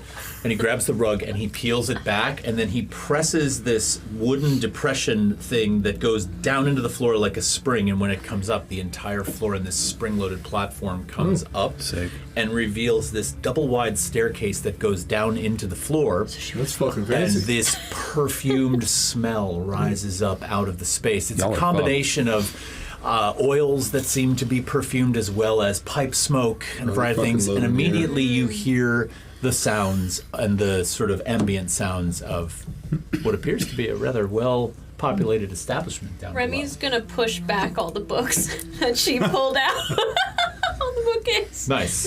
And act like she didn't do it. All right. She didn't touch a single book. Not hard to do. Yeah. You tidy it up pretty quickly. Third walks down the stairs. Yeah. All right. You enter what appears to be a really lavish club. All right. There are vases on the floor with these huge feathery fronds that stick up out of them. The ceiling fans they appear to be like an exotic bird feathers that are like 4 to 5 feet long, circulating around. There's pipe smoke that hangs in the air but is gently moved by these feathers. There's dim lights across the whole variety of table games where you see people seated, drinking drinks, playing cards, rolling dice. There is music. Off to the far right, there is a very beautiful bar that is mirror and glass from behind, beautifully lit. There appear to be 2 bartenders back there making a variety of drinks. The mood in here seems light, and as you descend the stairs into the space, it's not long before you see Lady Fortuna sort of almost gliding across the floor as she approaches you. She's like, you made it. Made it. Nice to see you. It's Remy and Electo. Electo. Very nice to meet you, Electo. You already met Thrud over here. Do you have a house drink? The bar looks nice. Well, we have several different drinks, actually, that might appeal to you. Do you like whiskey? Yeah. Got a couple of wonderful whiskey drinks that we mix with some of the local fruits that are grown in the area. So, I'll take one. Wonderful. Can I, with Remy's noble background, she's still dressed how she was when they met her, right? Yeah. Okay. Sure. So seeing her for the first time with Remy's noble background, and like how she grew up, by looking at her, could I tell if she's wearing fake or real jewelry? Like if this looks like she's putting on a facade of a persona, or if she actually You can roll is perception wealthy. with advantage on that since you have Guidance. Oh, I needed that really bad. You're welcome. Stand by. 24. 24. Yeah. At first glance, everything looks like it checks out. Like she's very well off. Very well off. But I'm going to let you hold on to that 24 for a little bit because you're really spending time observing her. Okay. Right? So you're taking these things in. And the 24 might give you further information. Okay. She glides up to you, brings the 2 drinks over to you, and she's like, come. Let's take a walk around. You can see what's going on in here. Sure. This looks like a fine establishment that you have set up here. 4 of you sort of filter about the place. And you, I was just trying to think of how to get Papillon with you. Papillon, roll perception check for me. Yard. Yard. Yeah. What'd you get? That's like my nature check. Can I roll again? 11. You don't see us. I mean, it wasn't really that hard, but I think an 11's probably not going to necessarily cut it. So I had kind of set it at 12. Do you want to just give it to me? No. Well, you know, I Out of spite. probably would have, but earlier Oh my god. there was this moment where you just That's crazy, dude. That's crazy. Do I see a dragon with an 11? yeah. No, Um, no. Anyway, Ability checks made to track me have a disadvantage. I wonder where that crazy bat is. Yeah. Just hanging out. Lady Fortuna spends some time leading you about the establishment. You're sipping your cocktail, you're watching different games of chance, and she mutters to you, you know, a few things about, you know, how she is, she's owned the establishment for more than 20 years. She's been established in the Fork. She has, hold on, I'm just looking for something really quickly. She annually has a high stakes tournament in this space that people come to from miles around to participate in. And typically, the high stakes tournament alternates from year to year. So she one year will have a Doom Dice high stakes tournament, which is a really fun game of chance. And then on the off years that are not Doom Dice, she the high stakes tournament is Triple Double Riches, which is another progressive jackpot game that makes people either woefully poor or incredibly wealthy. So it's actually not. So you two are talking as she's describing these things to you, and she's like, it's actually not expensive because you, as a player, make a choice whether or not you're in a particular instance. She's like, have you played before? No. She takes you by the hand and leads you across. Turning Yeah. blue. Turning And there's blue. a table. Very indigo. That's my son. There's a table, and that you see 7 people sitting around this table, and there's a pit in the center of the table. It's sort of like a recessed table, and down in the bottom is this green felt. And there are 3 dice that are being rolled by every single person at the table. And you see what happens is they roll it and they cover their dice up, right? There also seems to be somebody, he's wearing a white shirt, 2 black armbands. He's clearly one of the dealers. He also rolls behind a small folded wall. Everybody seems to be rolling these dice. And there is a fairly sizable pot of gold pieces in the middle of the table. And she's like, here's how this works. She's like, when the game resets after somebody wins, everybody puts 1 gold piece in the middle of the table. Now there's 7 people sitting here, and so there would be 7 gold pieces in the middle of the table. The dealer will roll 3 dice, and every person will roll 3 dice. You decide when looking at your hidden dice if you want to be in or out.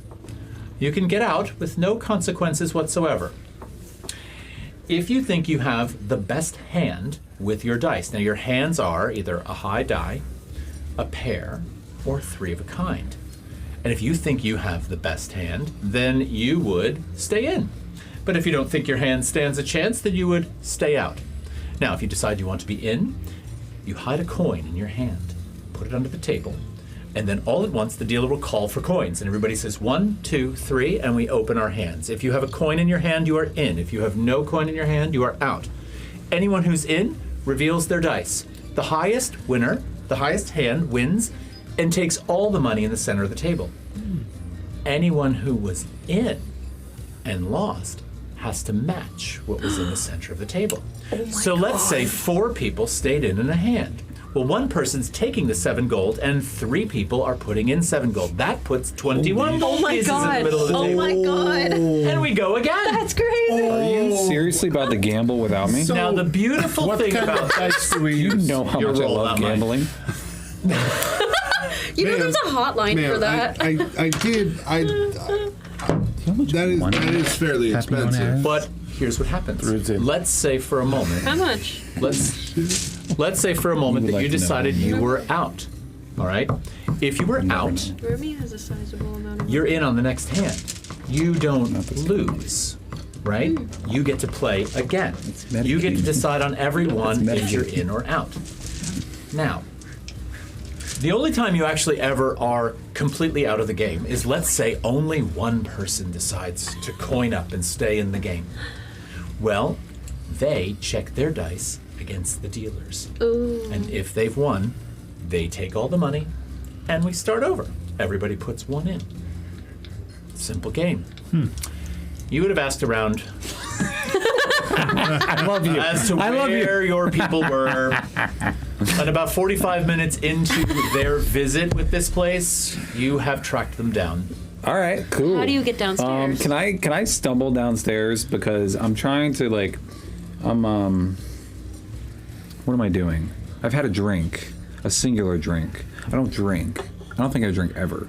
But I'm fighting a crisis inside of myself while looking for my friends. So I think I had a drink, and I think I'm drunker than these people would be on one drink, but I think I'm also playing it up because I've never drank before.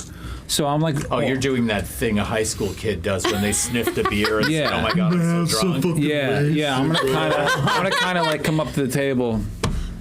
Hey, how you doing? Why was I trifling? Sorry. Wow. Why were you? Hello. Don't you know what's happened to your accent? Hello. How we doing? We doing good? Yeah. Where were you? You okay? Are we gambling? Maybe. I think we're considering it. This lovely lady here is showing us the ropes. Oh, yes. Very She nice. sees you and she's like, Lady Fortuna. Ah, Papillon. Oh, it's a pleasure, Papillon. Nice to meet you. Make yourself at home. Have a drink. I already have. Spend some time. Enjoy. I like Good this. luck. I like this drink. Thank you. So- Okay. Can we Talk tell to you. he's like wasted? Just you. that idea. Yeah, you could tell he's sort of out of sorts. Now, Lady Fortuna's last thing that she sort of says to you as she's sort of introducing you to this game is she says, watch, I'll show you. Because all of a sudden somebody at the table won and took all the money. She's like, oh, look, we have a seat clearing up. Let me show you. And she sits down at the table. She reaches into a purse next to her side and she pulls out a gold piece and she lays it on the table with everyone else. She gets her dice and she sits down and she's like, Branmorn, come over here. And you're all kind of looking over her shoulder, and she's got her hand up, and she rolls her 3 dice, right? And she rolls 3 5s. Right? That's a lot of fun. And she looks down, and she looks up at you, Branmorn, and she's like, okay, so this is my hand, and now I have to decide if I'm in or out. If I think I have the best hand, I'm in. She reaches down into her coin purse, and she produces a coin in her hand, and she holds it in a fist. The dealer says, all right, coins on 3. 1, 2, 3, and she holds her coin out, and all these people at the table show their coins. Oh. And there's like 5 of them. And so he's like, all right, reveal dice, and she holds out her 3 5s. And she's like, looks like I'm the winner. And she reaches in and she grabs. Thank you. Very nice. Thank you. Very nice. Thank you. good. She pulls the coins up. Now, Was there any funny business? there are 28 coins in the pot. And she's like, now I get to decide if I'm in or out. And you're looking at her again, and he's like, all right, everybody, roll. Boom, she rolls her dice. 3 5s. 3 6s. It's And she looks down at the dice, and she's like, of all the luck. Is it funny business? She reaches in and she pulls another coin out, With my 24. and she opens her hand up, and she wins that pot. With my seems 24, like is there a, funny business? There is definitely something going on with her. Now, the pot clears, correct? The pot doesn't stay, and then it's 28 times 5, is it? Yes, it is. Oh, it is. That's so. Well, it fucking depends on how many ridiculous. people stayed in, right? So on her 3 6s, when she stayed in, there were 2 other people as well as her. She won, so each of them had to each put in 28. Now the pot is 56 gold pieces. So then how do you ultimately win the pot? Only one person stays in. In other words, when the pot gets big, people are afraid to stay in, right? yes. So if all of a sudden now, let's say it doubled again, and there's 112 gold pieces in there, and you roll 2 3s, you're going to be like, oh wow, I don't know if this is worth staying in for 112 gold pieces. So you drop your coin, but one person produces a coin, Is it a win? and they've got a pair of 7 or a pair of 6s, right? And the dealer only has 4 5 6. Well, they won. The pot, all 112 gold pieces goes to that one person, and everybody starts over. How many seats at the table? 9. 9. Guys, we have such a good chance. Now, for the sake of our game, I will allow 1 or 2 rounds of this, depending on how it goes. And remember, here's the thing, is there are 5 of you, and the table's full, so there's 4 other people at the table, and if you do sit down, I will play those 4 people. I'm going. But you're playing against each other. I'm going to walk over to Papillon and kind of like how, just like kind of like reach up and like grab his pinky and then like lead him away from the table. Oh, that's nice. I forgot the height dynamic for a Yeah. second. I'm like, what do you mean? I'm 3 feet tall. Forget about that. So I'm looking down at you. Trude looks Yes, absolutely. My friend, Electo. How tall are you? How do you do? I'm 6 foot tall. Okay. What is going on with you? Oh, yes. See, it's interesting. Okay, bend down. Get the fuck down here. Yeah, I'm gonna kind of like get down on my knees. How would you feel if you had information and you were told not to spread the information, but you feel like if you don't spread the information, everybody in the city might die? How would you feel allegedly if that was happening? I can't say that I'd feel good, but what? Do you know something? You think that I'm talking about myself? Well, you seem a little inebriated. I'm scared. I can tell. Do you want to spill the beans? Is anybody looking? Is anybody listening? You're leaning down to the height of Electo, so you're just barely above the table. No. I'm gonna kind of like grab Electo's chin. Listen. Okay, that's weird. Sorry. There is I saw a dragon. Big fucking dragon. It was dark and it had wings and it was with the enemy encampment. And I tell the magistrate and he says not to say anything. Just sit with fucking Okay. weight on my heart. Hey, I don't necessarily think that's a weight on the heart. It doesn't have to be, at least. It's all in how you interpret it. Because here's the thing. If you run around and fucking go screaming your batty head off, hear me out, hear me out. Listen, mother, I'm not. Do I look like I'm running around? I'm holding it in the side. It's eating me. Yeah, is that why you started drinking? No. Sure. Okay. So here's what we're going to do. You're 100% sure you saw a dragon. 1,000% sure. Okay. Mm-hmm. Then I believe you. Thank you. That's nice to hear. So here's what happens. In the event that the dragon shows up, because you scouted ahead again, right? Yes. Is that what you saw? There was a story a crazy little woman in town told me that Crix Lockfinger resurrected a dragon. Okay. So here's what's going to happen. Everyone else is going to play this game. After that happens, we should pull our group aside and we should let them know. And in the event that another attack happens, and that dragon is there, we're going to kill that fucking dragon. How would you go about killing dragon? I wouldn't know. Okay. But here's Sounds the like a thing. good plan. Dragons fly. You fly. And I'm good at killing things. Yeah. And I vaguely remember everyone else here that we travel with. I cannot carry you. We know this. You don't have to. I've seen you fight. You don't have to kill it. But if you can weaken it, even in the air, that's a good move. Remy and I can both have an Dragon ability. Eye. You can- Fist in Dragon Eye. Exactly. Okay. Now Yes. you're speaking my language. Remy and I both have an ability where we can hold it down on the ground. If we can get it, if we can ground it, we might have a shot. Is there a bomb I can put in Dragon? I Okay. don't really know much about bombs. Okay. I feel Alright, like I that. get I what you feel were like saying. I that might understand. be, but I feel like that might be Thrud's area of expertise. Maybe we talk to Zakub Maybe about we- this and then we make a plan. Yes, because here's the thing. If there is a dragon, then at least the 6 of us should be prepared.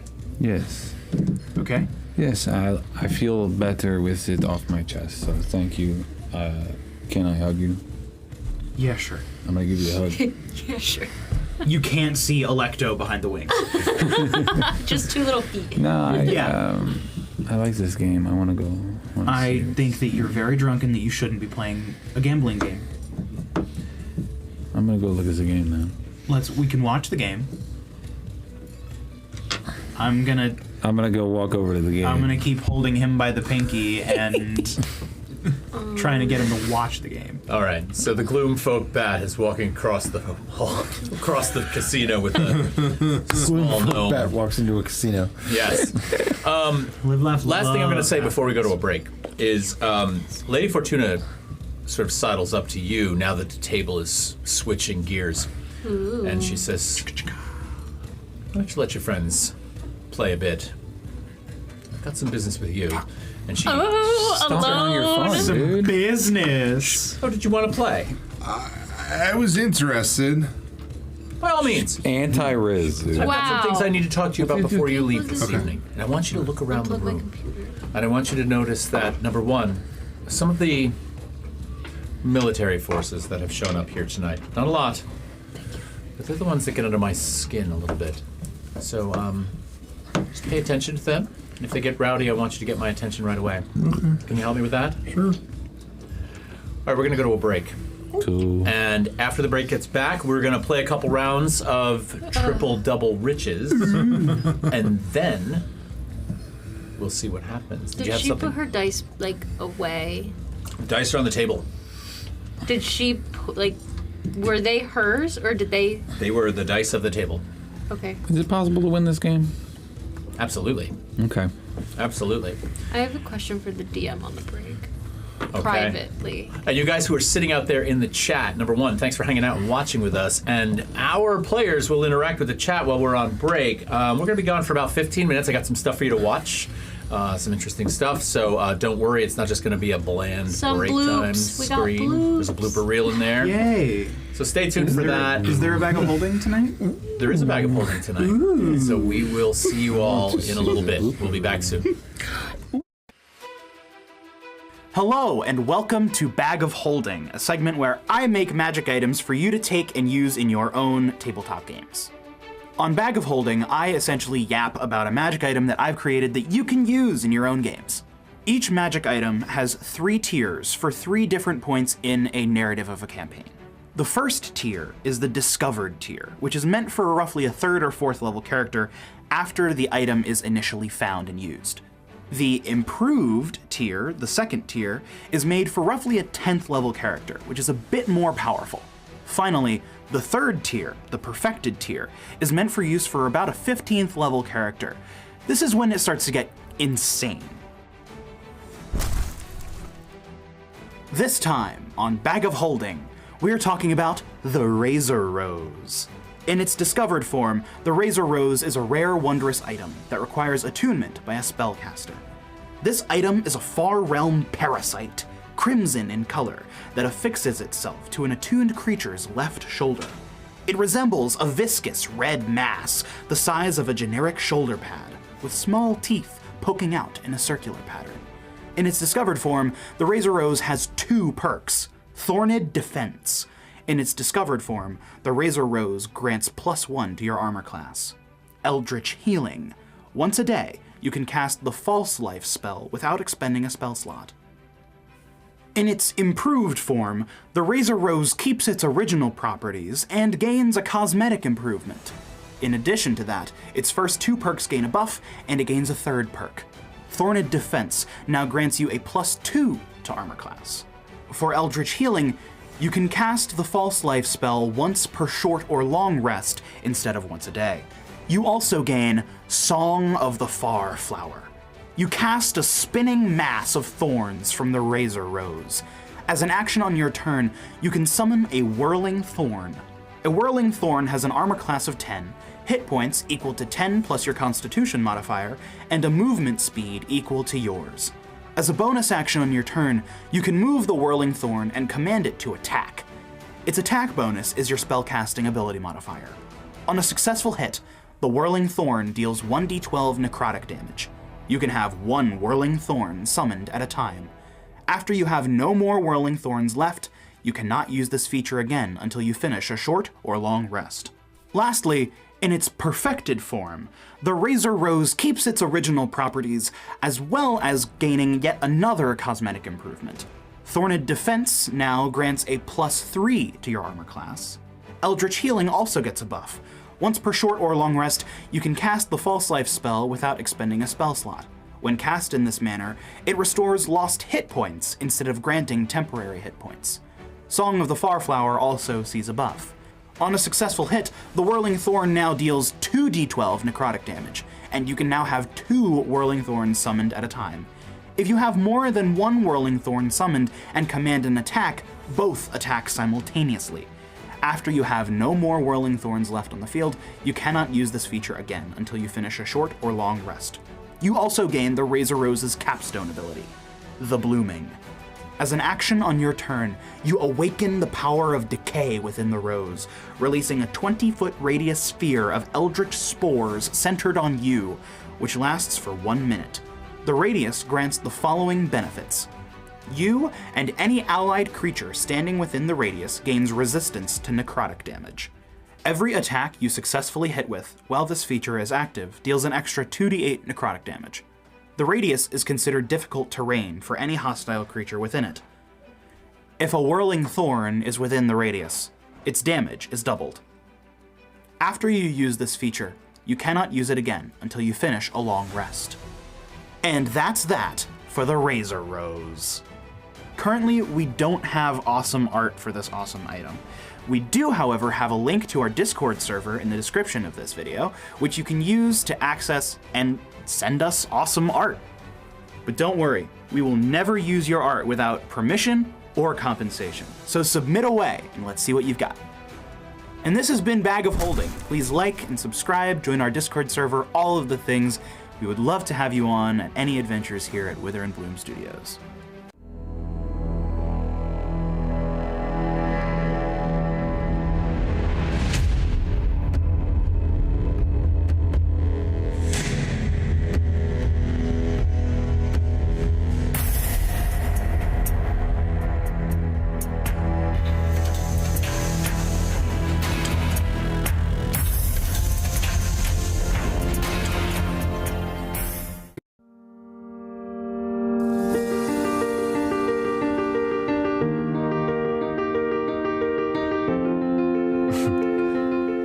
My name is Richard Froman, and I am going to be playing Papillon. Papillon is a bright-eyed and bushy-tailed young man. He is of the age of 21 years old, and he is half bat, half human folk. They are known as the Gloom folk. And he comes from the beautiful city of Oblivion's Roost. Now, Oblivion's Roost was built out of the stalactites of a cliff that overhangs the ocean. It's beautiful, it's peaceful, it's artistic, it thrives. And Papillon loves his life there. He hails from a family of artistes, and he is the youngest of 7. Born a year before Papillon is his brother Corvo. But you see, Corvo is not an artiste. You see, he was one might say, he felt as an outcast. And the closest brother to him was Papillon, but even then there was some kind of wall between them. Corvo just felt different. But in secrecy, Corvo trained martial arts, and Papillon discovered this, and also watched him train and trained on his own. And in Papillon's mind, this brought them together. They had this mutual appreciation for an art. You see, Papillon was a dancer, but dancing and fighting are very similar. And Papillon felt close to his brother, but his brother didn't know. And one day his brother was gone, and the family was distraught, and he was put into ruin, and everyone missed him, but Corvo didn't know this, apparently. And Papillon seems to blame himself because he never had the courage to tell his brother that he was also interested in this martial arts, and they had this bond. And he felt that if he was more courageous, maybe his brother would still be around. So he decided to set out, tell his brother, and let him decide then if he truly wants to leave and never come home. And if he chooses that, Papillon believes that he would be able to let him go. But he wants to be courageous like his brother. So he set out to find him.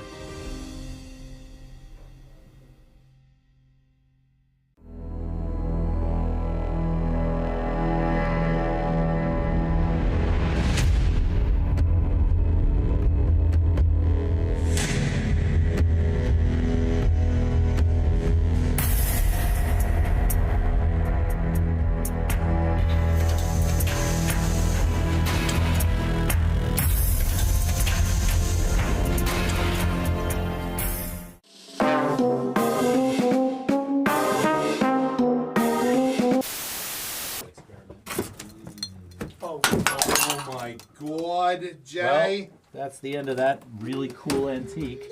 Whoa! I'm so sorry. I meant to. Yo, we need. Followed his brother. Is that me? Yeah. God damn it. It's okay.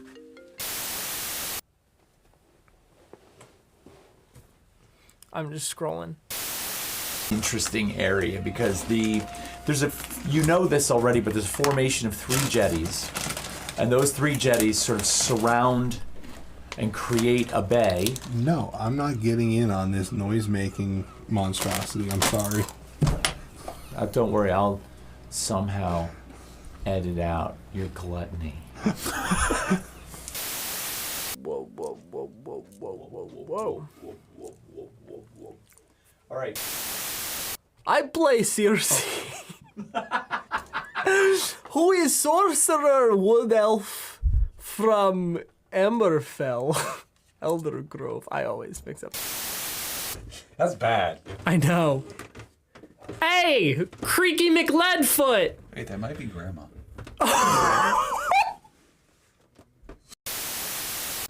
You are not gonna get a voice out of me. My friend didn't breathe in water. He fucking died in water. I'm not going in the water.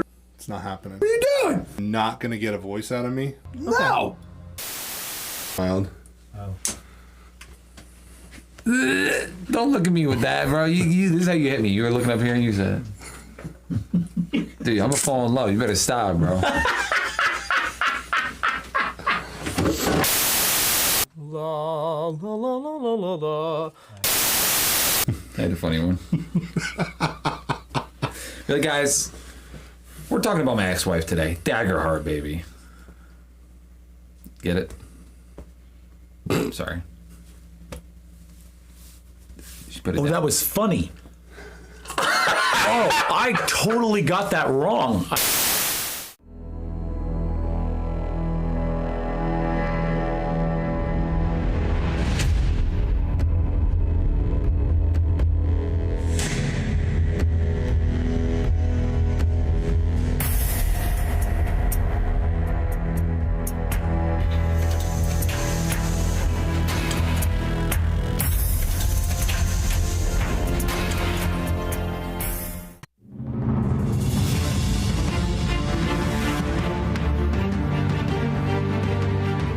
Oh, hello. I'm Eric, and I play Thrud Volender, a female mountain dwarf forged and main cleric. Thrud's clan hails from Frostholm, a hub of production and industry in the region north of Ironhold, nestled between the hard Fury Expanse and the treacherous ices known as the Bond of Gravenwich. At the base of the cliffs of Frostholm sits the Forge of Ivaldi, which has functioned as temple to Thrud's clan for generations. The Forge of Ivaldi serves as their cultural center of their strength and spirituality, as well as the heart of their economic survival through function and form. Thrud's strength, wisdom, and constitution far outweigh her charisma. If she does not like you, you'll definitely know about it very quickly.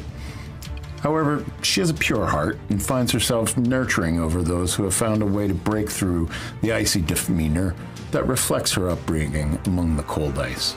She's found herself emerging as sort of a den mother for a pack of scrappy travelers. With the past loves of her life embedded in her extremely ornate and mighty handcrafted battle axe named Tyr, she protects what warms her chilled heart with furious power and steadfast conviction. Come check her out. You might like her.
Trump trying to do that already? Yeah. Oh my God! Hi everybody, we're back from break. Hey. Were nice those to see mics you on a all. little too early? First of all, that was awesome. I like, you still eating your food? Blocked. I'm done. We're stuck in our face, okay? Everybody scarfs down their food. And You guys don't eat at home? You guys don't eat? Stop. Maybe they can't. Wow. That was very ableist and like. Olivia, you can't do this to me on live. So first of all, hi Elias, hi Raven Flight, hi everybody that's hanging out in the chat. Nice to see all of you. I Their love name the- is Jay, not Ravenfly. So Okay. Wow. But the Gravity Falls reference was so good. Yeah, that was good. That was good. Hi, Hope. I know you're watching. That was all based on something that Rich said in the bloopers reel, which was like, "Hey, tonight's episode's about my ex-wife, Daggerhide." You could have.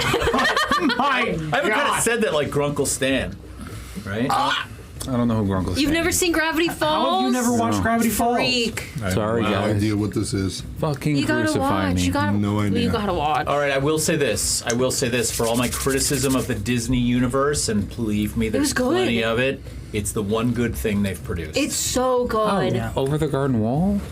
I'm not going to get into a debate no. about this. Sorry, with you. we're not But it's, like, You're still genuinely trying to really convince good. me. Never mind. Let's not. Don't start it, No, Todd. not going there. Okay. All right, let's get back to some Todd, D&D. So when really quick, Yeah. Elias says you have to do a Grunkle Stan cosplay, and I really think you should. Oh yeah. Wait. Grunkle Stan or Ford? Because I feel like Why not? I don't why have not 6 fingers. both? I can't do forward. you make the 6 finger. You're an artist. I'll give you 6 fingers. It's true. With Rich, 3D no. print like a. Okay. No, because you know what D&D. Jay is saying right now What? out there. Why bother 3D printing one when you can just acquire one? You can cut Oh my one off God. of somebody. Good job, Jay. Okay, D&D. All right, D&D. we got D&D to D&D. We got I'll game. think about the Grunkle Wasn't there Stan some cosplay. We got a Dice. dragon to contemplate. That's going to make me officially old No, if I we're do that. gambling. I know, we're gambling. Well, let's talk about this for anybody that might have just joined us, right? okay. So when we last left off, you were at the Lucky Coin. Lady Fortuna invited you there because she heard that Branmorn possibly had some mushrooms that could help her out in entertaining her clientele. And you have seen some table games that you're interested in. I thought, let's play one or two of them, right? Or a hand or two. You wanted to play Triple Double Riches, which we described before the break came up. So here's how this will play. If you're going to play, you need to have gold in your inventory, number one. Or if you don't have gold in your inventory, you need someone to float you. There are 9 seats at this table. So whatever number is left over after you guys decide if you're playing or not, I will fill in those other people. What if you didn't? What if it wasn't a full table? Well, let's put it We're this playing way. against ourselves. You're going to be playing against yourselves and only taking money from each other. Whereas if I join in, it's a chance to get money from the house. Oh, that's smart.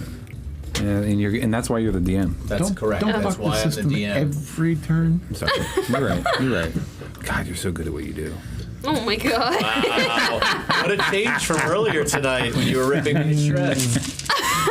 He's trying to backpedal the Todd's such a situation. good DM. We'll see if that plays well for you. All right, so here's how this goes. Number one, who will be playing Triple Double Riches?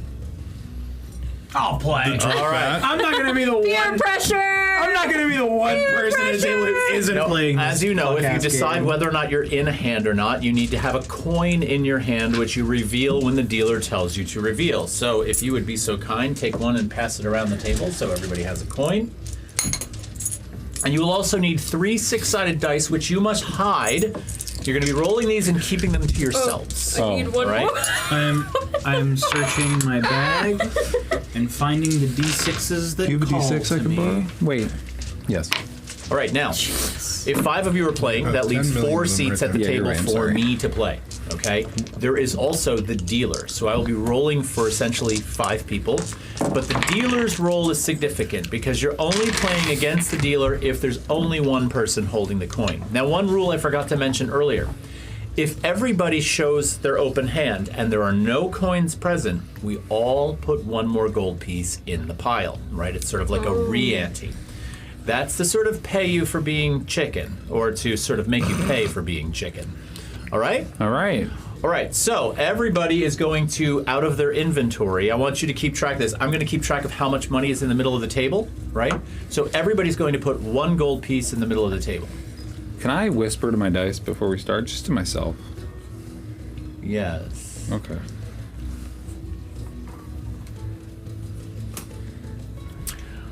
3, 4, 5, 6, 7, 8, 9, and the dealer. All right. So I want everybody to roll 3 6-sided dice. Remember, your only possible combinations of dice are a high die, which would be a 6, a pair, or 3 of a kind. There are no straights. There's no dice in order. Hide your dice. So then, you mean high die as in they are all, well, no, They're all three of a different, kind. but you have a 6 or So a then 5. how would that go up against a 3 of a kind? Like, what do they rank? Oh, so high die is the lowest. Okay. Then it's a pair. Then it's 3 of a kind. Got Yep. it. That's gambling. That's baby. what I thought, but I just wanted to confirm. All right. So I want you to hide your dice. Give me 1 second. Don't look at me. I'm not looking at you. How can I? are you I'm gonna doing? cover. What? What do you know? And what I'm going to be doing is I'm going to be choosing the number of coins for how many people on my side are actually in. So in this case, I'm going to just hide some coins in my lap. Now, if you want to be in on this hand because you feel like your hand could be a winner, put a coin in your hand, hide it in your fist. And if you feel like you want to be out, hold your fist up but with no coin in it. All right? We're going to put them out. And on the count of 3, we're going to show our fists. 1, 2, 3. And I see that Remy and that Papillon and Thrude and 3 other people, the dealer and 2 players, are all in. So, you're good. What do we have? Thrude, what do you have on the dice? I got a high die. You got a high die. All right, what number is the high die? 6. You have a 6. What do you have, Papillon? Pair of 3s. A pair of 3s. Pair of 5s. A pair of 5s. Player number 9 at the table has 664, and the dealer has 663, which means player number 9 wins, so that pot goes over. Now, at the time, there were 9 gold pieces on the table, which means all of you put 9 gold pieces in a piece. Cool. That's crazy. As well as Only the player people 8. that stayed in, right? Only the people that stayed in. That means 3 of you. So that makes 27 plus my player number 8.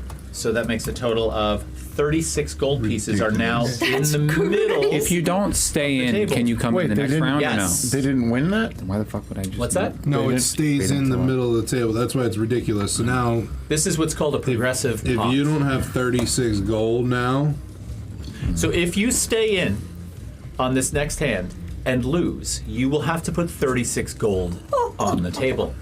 All right? Oh, that's gross. So it grossly changes Oh what you my would stay in with. God. All right. like this game Everybody's anymore. still in. Everybody's still in. So I want you all to roll 3 dice and hide them. Wait, Alright. what did you mean with the 36? If you stay in, you put a coin in, Yeah. but you don't have the winning hand, you have to put 36 gold on the table. Oh! Now, Put another gold One coin get in in, right? at the start of each round? No. Okay. Only when nobody holds a gold And coin. what did do 9 we- now, have how do you that walk one away with last this stuff? time? You have to basically What did beat everybody else. No. person. Left. You're the only 2 person. 6s and a... That's disgusting. All right? 2 6s and a 4. All right, here we go. I'm confused. Don't be confused. Okay.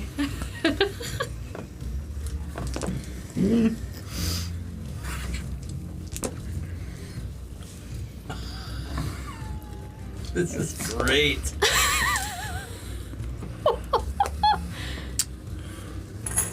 What? Nothing. Miss Fortuna, do you have a pennies version of this? Well, that would Is be she very... watching? Like, sorry, a copper's She version? was momentarily, but she's wandered off. She was talking to Branmorn briefly at the beginning, but she's left. Okay. All right, now I'm going to call for coins. So on the count of 3, put your fists in. We will all show our fists on 3. 1, 2, 3. I've got Thrude in, and I have 5. The dealer and all 4 other players are. Come on. Rude! Thrude, what do you have? I got a pair of 3s. Pair of 3s is very nice. That ain't The That ain't it. person to the immediate left of Electo opens up, and it's 222. You're a piece of shit. Motherfucker. To which everybody else is just like, oh my god. You're a bad And they guy. showed their dice, and it was 222. There was a 555, a 661, and 2 high dice. So all 5 of them stayed in. So you have to put 36 gold in, So how as did do 222 4 other beat people. 555? Wait, how did 222 beat 555? He It's had a triple. 5-5. It's 3. He had Three of a pair kind. of fives, not 3 5s. No, Oh, but yeah. you said Sorry. 5 5 5 5 5 5 1. 5 5 5 Okay, 1. I was like, how did that? Okay. No, you're correct. My mistake. All right. All right, so there is now 180 gold pieces in the middle of the table. Holy shit. No one has won yet. So everybody, it's time to roll. Let's all roll again. I'm not. 180 gold. So if you stay in and lose, you will be putting in Demons coming out of me. 180 gold pieces. Okay. Jeez. I think I got the same thing that I rolled last time.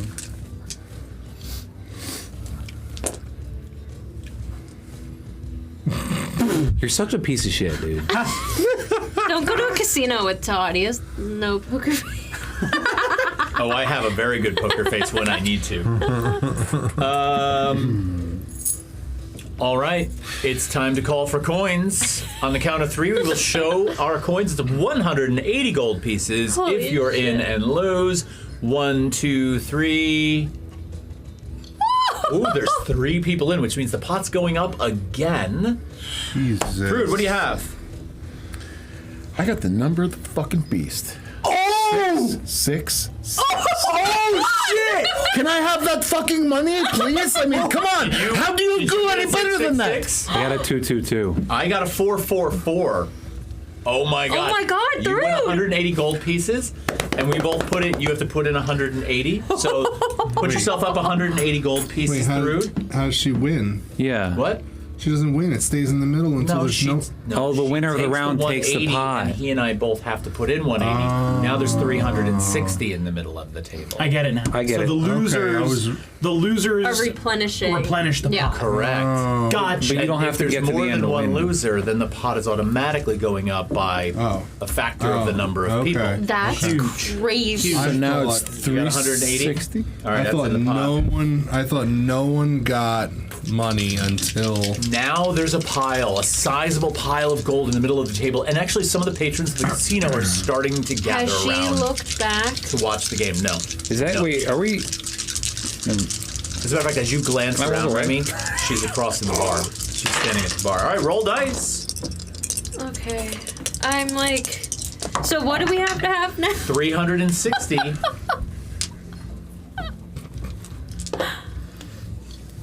Did somebody win this and just disperse it? I like gambling. All right, The. we're going to be calling for coins. On 3, 1, 2, 3. Open them up. Is that nobody? Nobody. Oh. All right, everybody puts one more in the pot, which is going to put us at 369 gold Oh, that's pieces. it. Nice. Nice. Oh my God. Let's roll again. How many times? So then. Wait, it's it's, still. wait. So if one person would have taken the pot, If one person stayed in, it would have been over. So is it? That's the temptation. It's still Yeah. the 300. It's 369. 369 now. What happens if you get like? Never mind. I'll ask you later.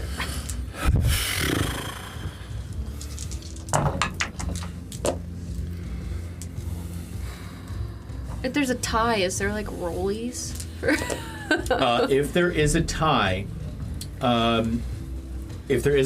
with the hand, the two of you win and split it. Okay. All right, we're gonna call for coins. It is 369 gold pieces if you should lose, but 369 if you win. On a count of 3, put your hands in there. I know this is a tough decision. 1, 2, 3, flip them. Who's in? Me and Thrud. oh, thank God Stop Drew's in. it. Thank God Drew's in. It is player number might have 8. to What do you sell some have, shit. Thrud? I have a pair of 4s and a 6. I have a pair of 4s and a 5. Holy shit! That's 369 gold pieces, and you have won the match. Wait. Wait, you put money in, thought it was- loser. It's over. Only. Yes, Yeah. you're right. It still goes. Right. Oh my bad. God. I thought you were the only one standing. So this person that's going to put has 360 gold to put in. There's a couple of very well-off people at this table. Yes. So we keep Holy playing. shit. So Holy shit. actually, this person who is seated in seat number 8 calls to Lady Fortuna, and she comes scurrying over, and he's like leans back, and he's like, "Can you get me some gold out of the account?" And she's like, "Most certainly." She scurries off. She comes back with a bag of gold and drops it on the counter. Has him sign a little chit of paper, which he signs, hands it to her. And then he reaches under the table and he fishes out 369 gold pieces and puts it in the middle of the table. Let's roll. Todd, can you look at the Discord? Yes, sir. I'm scared. I'm like,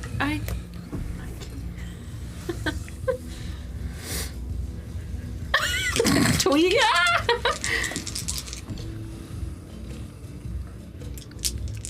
I could do this every session. I could You try. You want to roll? What did you say? Roll for it? Well, if anything would be noticed, or do you think it would just? Give me the roll. If you're gonna do it, give me the roll.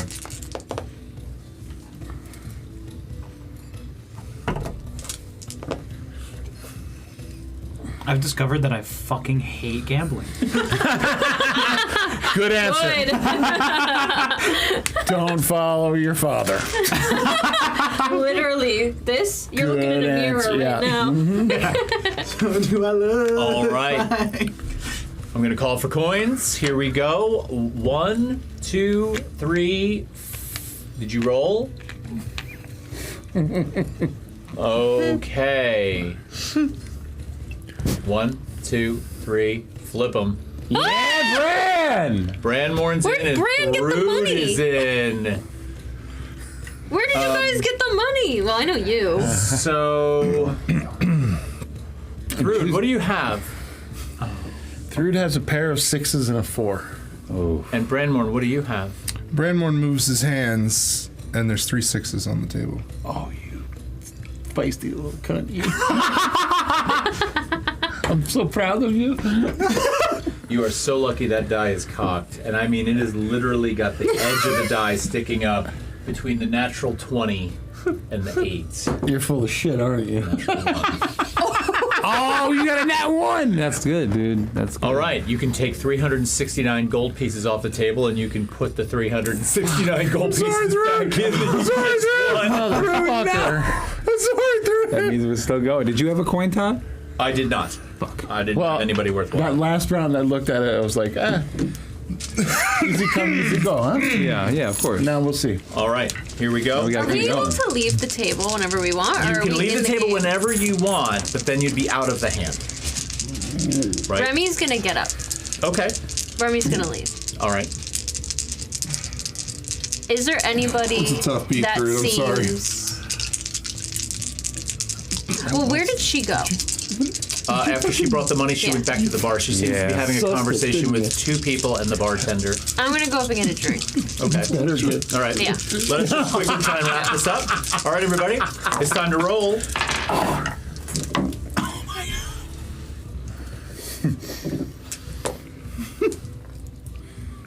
This is pretty expensive. It really is.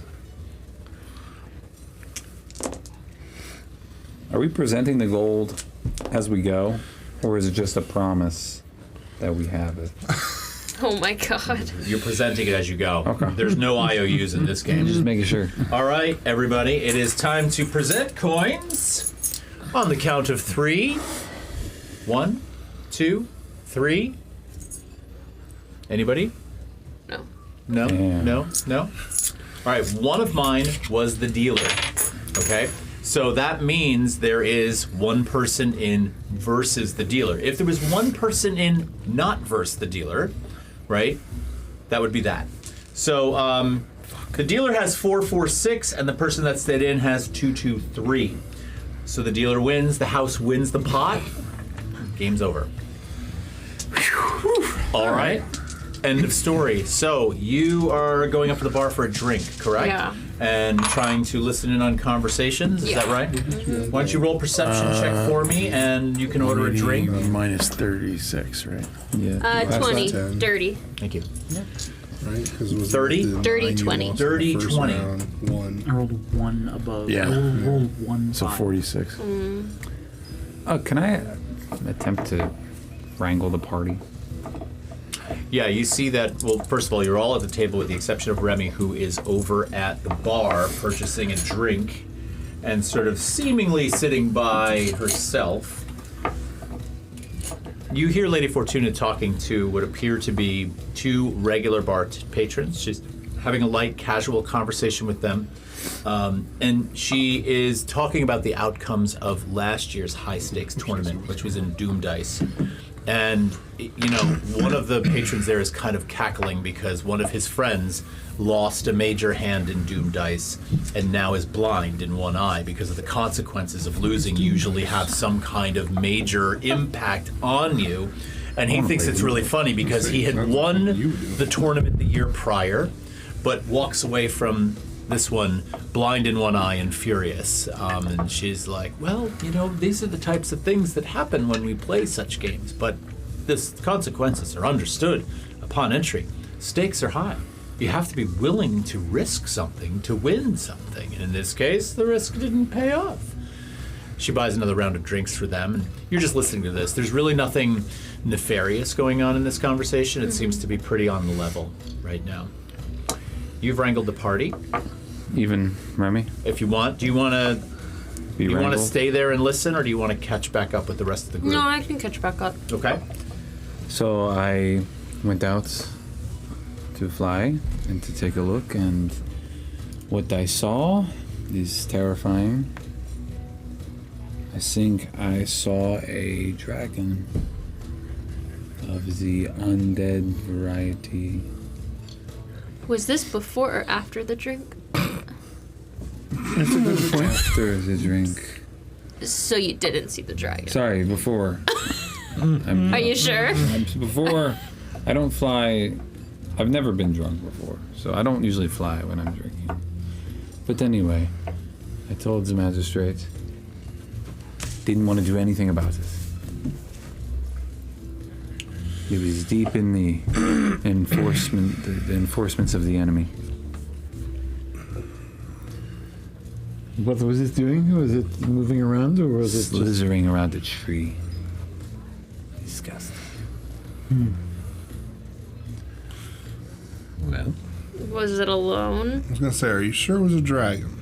It had wings. It was ginormous. You have wings. It was ginormous. And but you're ginormous in perspective. The perspective Some was people. very different. Was it alone? Person was the size of an ant. This thing was the size of a dog. From 300 feet in the sky. Oh my god, that scared me. Lighting change. Nice lighting. Well, if they have a dragon, they will level the city.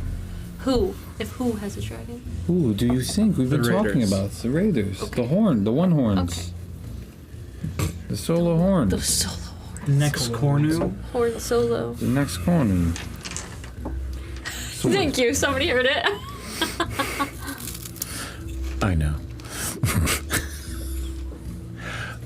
So as the group leader, Whoa. what do you think? The I'm sorry, are you not? What? You give Who off held an election? That give I off was the not aware vibe. of. You It's give the off group Said this mother. was It's a the mother. democracy. you give off Look, you give a off lot of us here have mom It's a issues. plutocracy. That's the group mom. Go. you give off mother vibes. I think that mother's always in control. I'm sorry. Well, those are your own issues. Maybe you should work that out next time you go for a flyabout. Okay. But I mean, it does make sense with all the fires. Yes. How far are we from the other two towns that were destroyed? How far are you from Farmholm and Haythorn? Yes. If you were to couple travel days, isn't it? northwest, Haythorn is approximately 2 days' journey, and Farmholm is a day and a half from Haythorn. Maybe we should look at one of those places as the mayor had asked us to, and see if it looks like it was killed by a dragon. Then maybe we have evidence, yeah? What if there's a dragon attacks while we are gone? Then they didn't we all listen have to to you. go? I'm trying to What did you discern find? whether you're implying I should go. What is your flying speed again? Wow. 40 feet. Wow. It's farther than mine. Just But saying. your Okay, flying well- speed is 0. Exactly. The last group that went out All I do is fly. to check on the towns, means they you didn't are return. Did they still not return in the 3-day break? The scouting The parties? scouting parties that went out, the initial one did not return, but subsequent ones after the raids began did return. Oh. Okay. Hey, crinkles. Let's all look at them. Can you open it and just get it over with? I got it. It's over. Okay. It's over. It's done. You did it too. I hid mine better. No, it was not really. Dini. Well, perhaps if some of these scouting parties have come back, maybe we should go talk to them, huh? Maybe. Rather than See what making they a see. 4-day what they round trip saw. journey, maybe we see what they say. As you guys are chatting, talking about decisions to make, Lady Fortuna comes up, sneaks up behind Branmorn, puts an arm around you, reaches up and whispers in your ear, and she's like, Branmorn, Whispers. come with me. Oh, okay. Let us engage in some possible opportunities. Besides, given that we have these new soldiers in town, things are looking up. I don't think we're going to have to be worrying much about any more of these raiding parties, and I suspect business is going to get quite good. Things have been down for 2 weeks now, and I need to make some money, and I think you can help me out. So, if you don't mind, everybody, I'd like to take Branmorn with me for a little bit. Would that be all right? Have fun, Branmorn. Sure. Yeah. Yes. Is that all you told us? Is that you saw a dragon? Is this a pretty clean establishment? Oh, yeah. Did you Like, tell us the story? Spotless? Define no? what you're looking for. I told Like, you the story. Are there things of on the Crix. ground that, like the We occasional probably didn't get to that in the garnish of group. a drink Not at the or moment. like Okay. wrapper of something? I think so, yeah. And I'm is not done it talking about it. like a pretty crowded I'm space? leaving the party. I wanted to know where Yes. that was at. Okay. There's probably 40 or 50 people in this space, Okay. and it's Holy not huge. Okay. Did they walk away already? Yes, the two of them are gone. Okay, I would have wild shaped into In public? Yeah.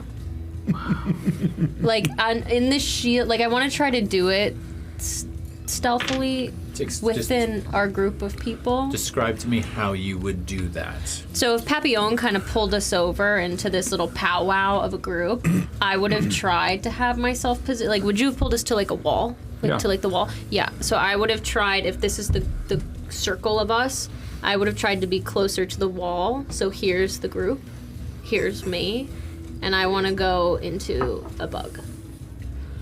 Okay. Bug Roll. time. A bug's life. Okay. And I want to follow them. All right, you're a bug, Sick. and you're following them. Okay. And you're moving about on the floor. Not like a cockroach, but like a Spider? roly-poly type bug. All right, so you're scurrying. Yeah, I'm You're going. scurrying along the floor behind the two of them, And if I could even catch up to the they're walking fast, but I would get on Bran if given the chance. well, they kind of got a little bit further Yeah. away, so you'd have to do some quick scurrying to do that. Okay. If All right. not, I'm just following. So I want you to make 2 checks for me. One, I want you to make a perception check with disadvantage. Nice. Because the disadvantage is because you're moving fast and you're not paying attention to everything that's going on around you because you're trying to catch up. You get stepped on? Stepped on, I hope not. Okay, that's a really good number. It's a 17. I'll take it. How is it that every check you make? I rolled a I want you 10 to make and a a perception check 16. with quadruple disadvantage. I have rolled a 10 and a 16 plus 7. I want you to roll 17. 4 20-sided dice and take the lowest number. 22. You're having me roll checks that I'm like extremely proficient Fine, in. you actually do manage to, stay on your toes in terms of your alertness, and there are a lot of feet moving around. This is a crowded place, right? All right, so you're sort of on so you're going to basically be aware of what Branmorn is doing and saying to Lady Fortuna. The rest of you will not be. So to sort of forego getting up and leaving the table, we'll do this here, but we're not going to metagame, all right? But of course. Yes. Branmorn, Lady Fortuna leads you over past the bar, and there is a doorway behind the bar, right? And so she kind of like snakes past the edge of the bar, opens the door, and she's like, come, I've got some things to show you. Entry, please. You're scurrying along the floor.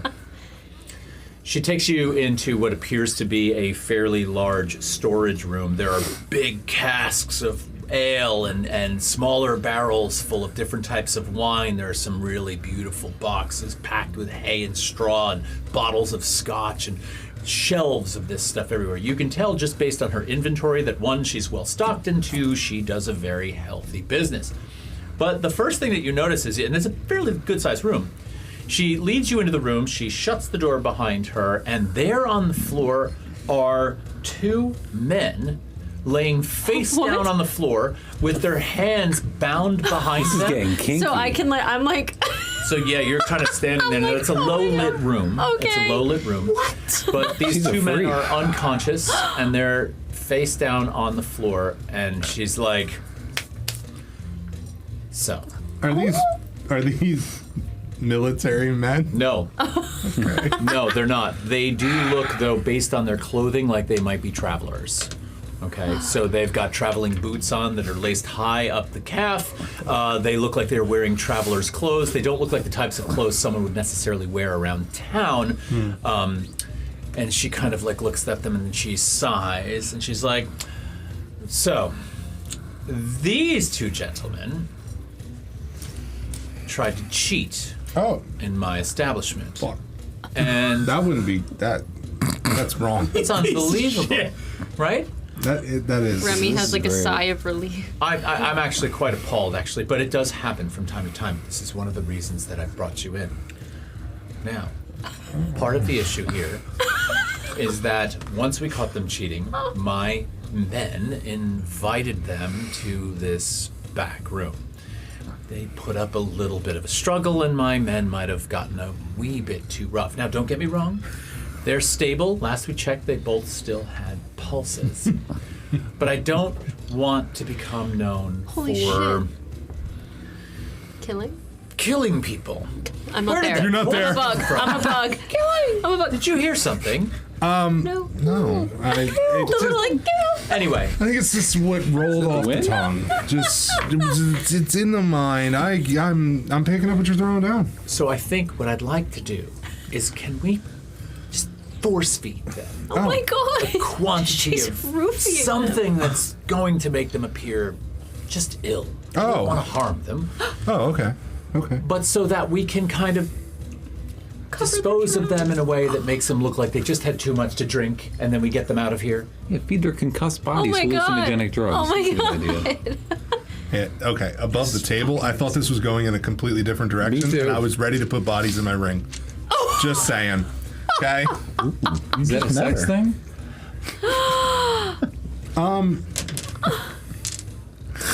Oh my god. I think I might have just enough on me to definitely make them a little upset. Splendid. And then, of course, I do need to see to my guests, so if you could take care of that for me. Also, there's a bulkhead door right here that leads down in. This is where our deliveries are brought down in. So if you could force feed them that and then take them out the door. But hang on, don't get me wrong. This doesn't all go without payment. There would be one more thing that I would ask of you.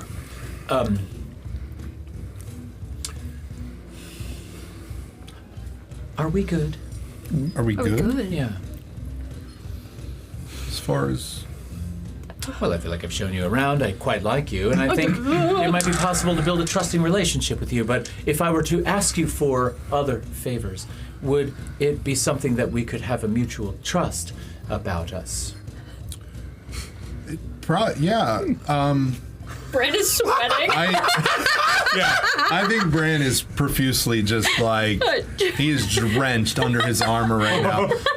She pulls a small handkerchief out from inside the bra of her dress, and she dabs your forehead with it just gently. Take a whiff. I have been known. Yeah, does it smell good? Roll a perception check. Oh my god. I'm just like, I wish it wasn't in the room. Shit, that's the roll I get a high fucking 23. Yeah, it is a combination of a very. This is a. If there could be a confident body odor, Okay. she has that as well as a lightly scented perfume. Oof. Okay. Ooh. A little bit of a musk. I have been known to deal in some risky businesses before. Yes!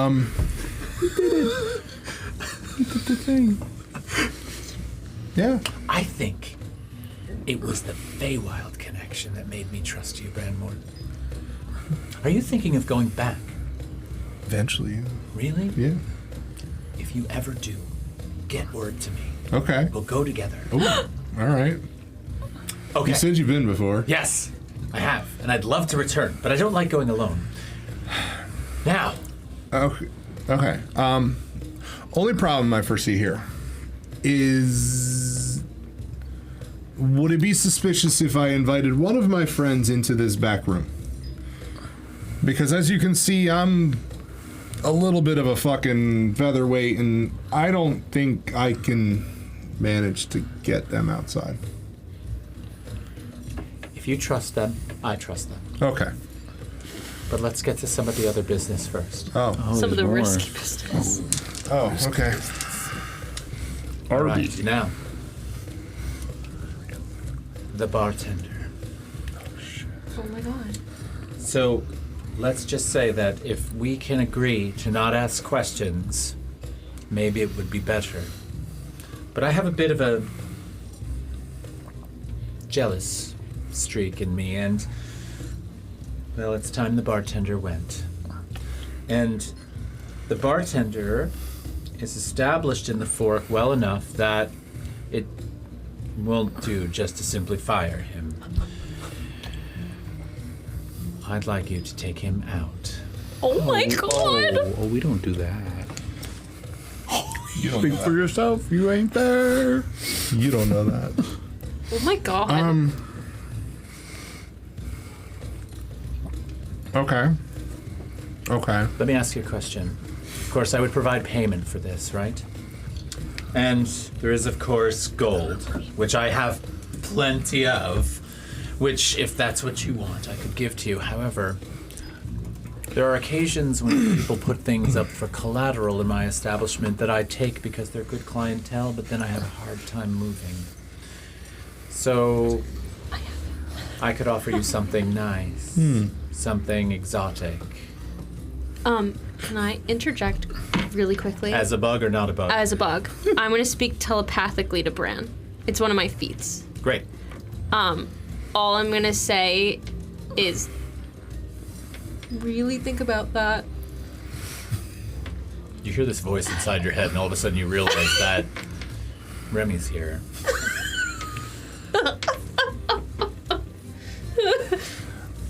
She heads over to the shelf with the scotch, and she finds this little wooden box, and she pulls it out, and she opens the box up, and you notice that inside the wooden box is a glass box inside the box that is filled with a liquid. And you notice that the glass box's liquid is red. Oh my god! And she takes the cap off of this box, she tilts it up, and she pulls out of it this dagger. And she's like, I don't know much about this other than the fact that it's a very angry blade. So angry that it needs to be stored in blood. So that... What the fuck? Yes, it doesn't lose its power, but as long as it's drenched in blood somehow... Would this be something that would interest you? I want it. Wow. I want it. Well, I mean, I had a patron in here. I gave him 1,000 gold crowns. As a starting out rogue. You're a bug. Be quiet. I'm talking to him about a blood-drenched dagger. Fucking loot goblins in the room as a bug. I am not the loot goblin anymore. We got one. Hey! Anyway. It's like the pot calling the kettle black. Maybe that seems maybe a touch dark. But I mean, if we're talking about Remy telepathically says, "Take it." if we're talking about taking people out, then maybe. It needs to be clean. I can't have a trace of him. So whatever you do, you must remove him from here. Make it look like those bandits did something.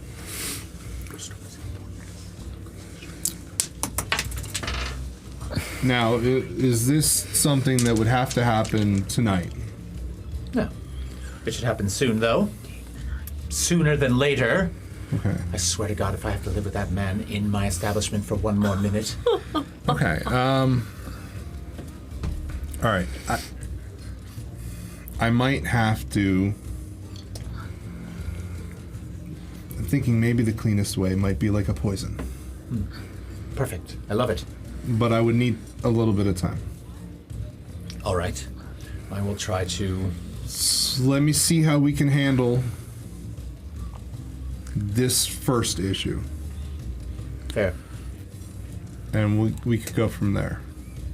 All right. The offer is only open as long as he's alive. If my wife sleeps with him one more time, I'll kill him myself.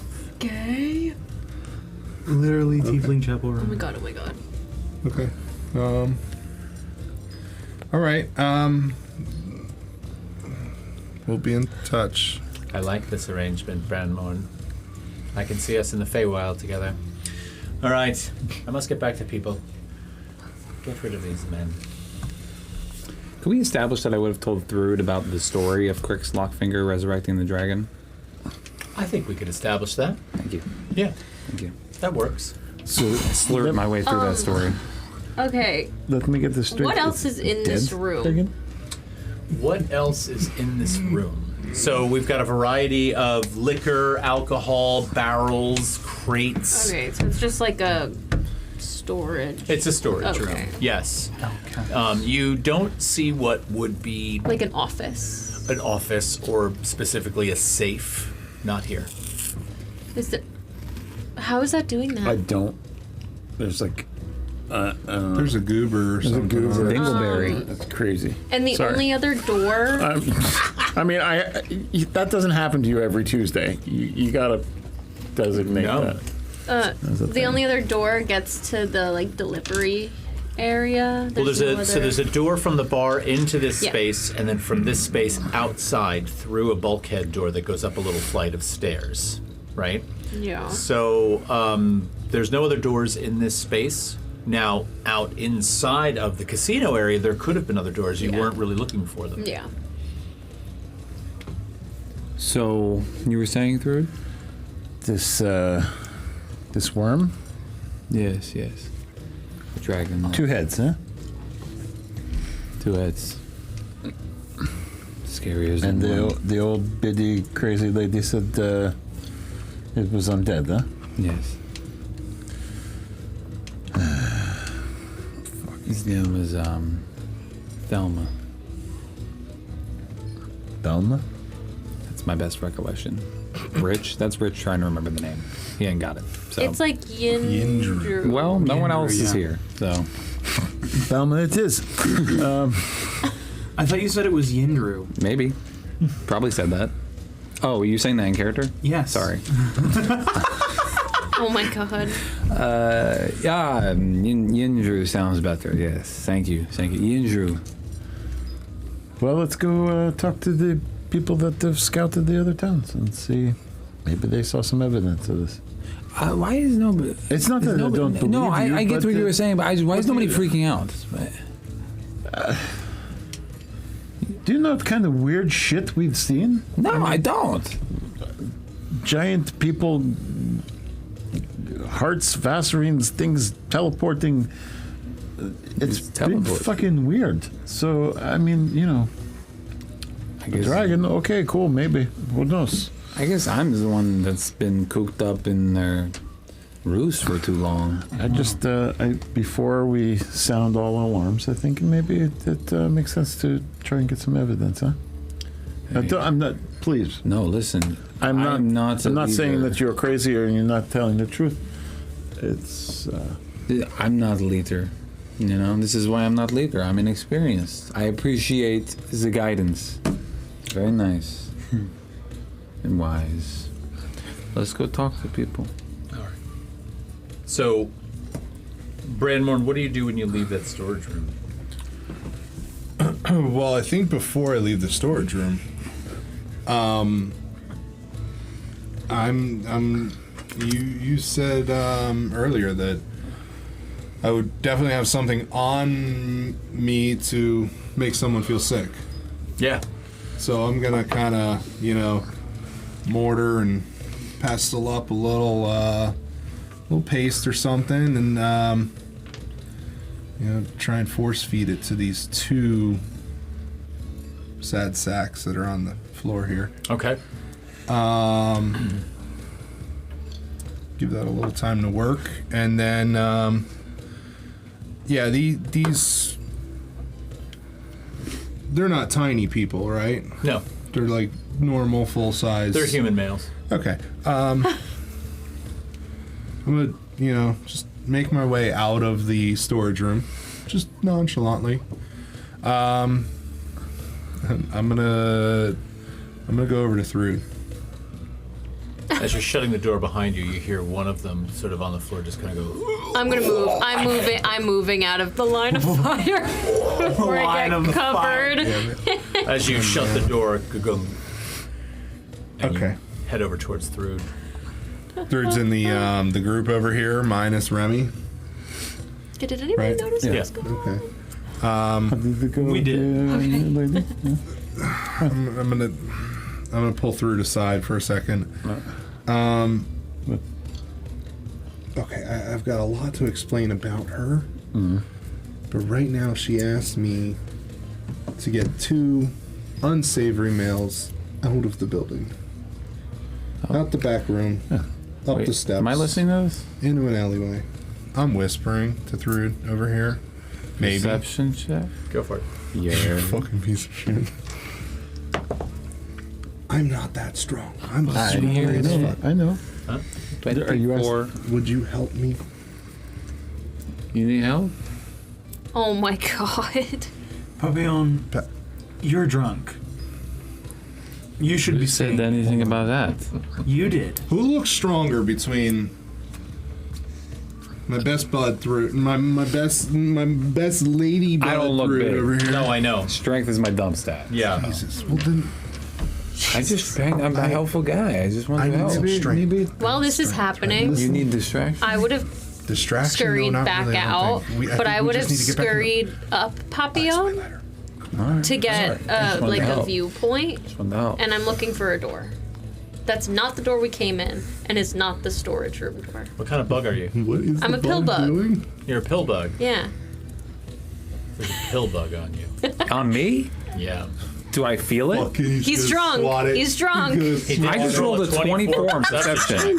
Can I throw it? I'm gonna telepathically be like, it's me, it's me, it's me, it's me, it's Remy. I said, can I throw it before I heard that?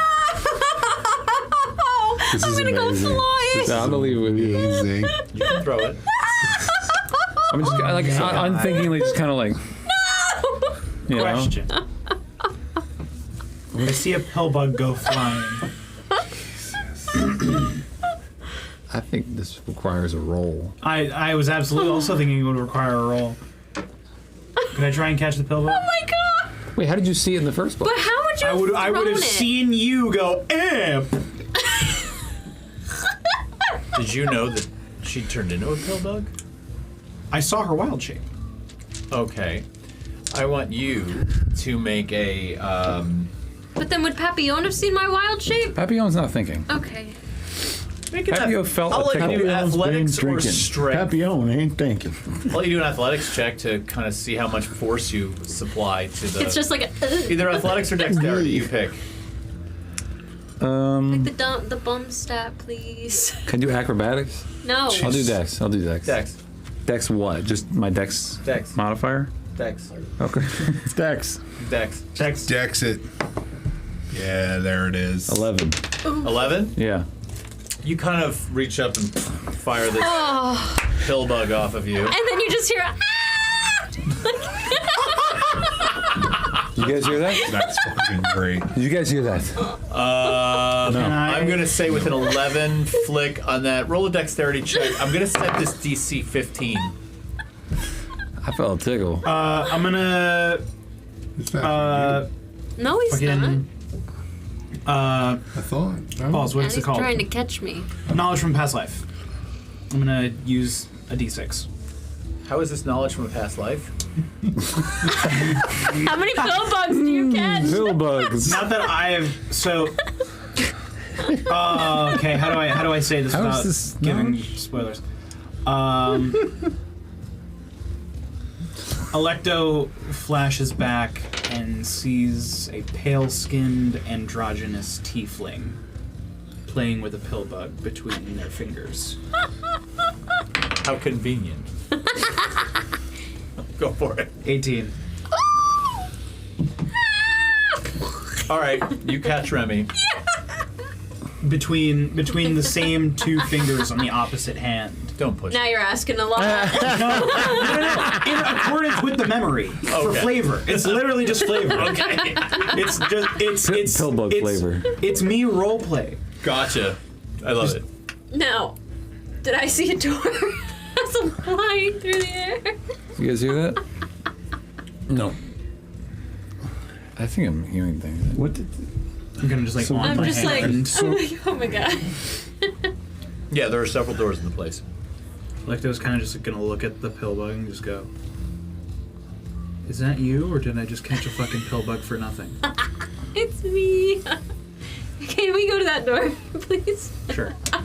I'll put the pill bug on my shoulder and walk to the door. Can pill bugs Hey, throw up? hey guys. Can pill bugs I throw am up? going to go talk to the people I don't think that he came should from talk the to other town. anyone. I'm gonna get to the bottom of this. You guys do your mission. That was so funny. I go. Aye, aye. Maybe take Electo with you. They're busy with bugs. I'll talk to them. I'm gonna go talk to Electo. Okay, you can follow. Which door are we going to? How many doors were there? 2. There are 2 doors that are clearly restrooms of some sort, powder rooms. Okay. There's a 3rd door that looks a little bit more lavish. Okay. And then there is one door to the side of the stairs that you came down when you came in. The lavish door. But be cool. Okay. I'll kind of like walk to the lavish door. You alright? Then I would scurry down and go under the door. Is there like a typical lip? Yeah. Oh, yeah. I'm gonna go under the door. All right. All right. see. You go under the door. What are you guys doing? Okay, so, the lady. You should talk to the her. lady. Yeah, she's a little crazy, Well, but who isn't these days, huh? I know. I bet, but she put the moves on you, huh? Huh? Maybe. But then she talked about her wife, so I don't fucking know. But she says she wants to go to the Feywild with me. I don't know. But right now, I'm the cleaner. And she wants me to clean up some dirty work. Oh. Did you talk, Monday? No, I didn't. She said there's gold, she showed me some, okay, she has a, I don't really want to talk about it here, but there's a much larger task that she wants me to do. That could include magical things. Oh, so it's a little darker than that. Okay. You're picking up what I'm throwing down, Thrud. So what do we have to do? I have to help Okay, you clean? there's 2 men in the back room. They're fucking tied up. I fed them some nasty shit. She I think really is a goer, isn't she? her bouncers got a little heavy-handed, I guess. She just wants them tossed out into the alleyway. I already fed them some shit, and I think they're probably making a mess back there, so that might have been a mistake. I might have gone a little too early on that. I thought it would take a little bit longer to and just hopefully they're not fucking dead.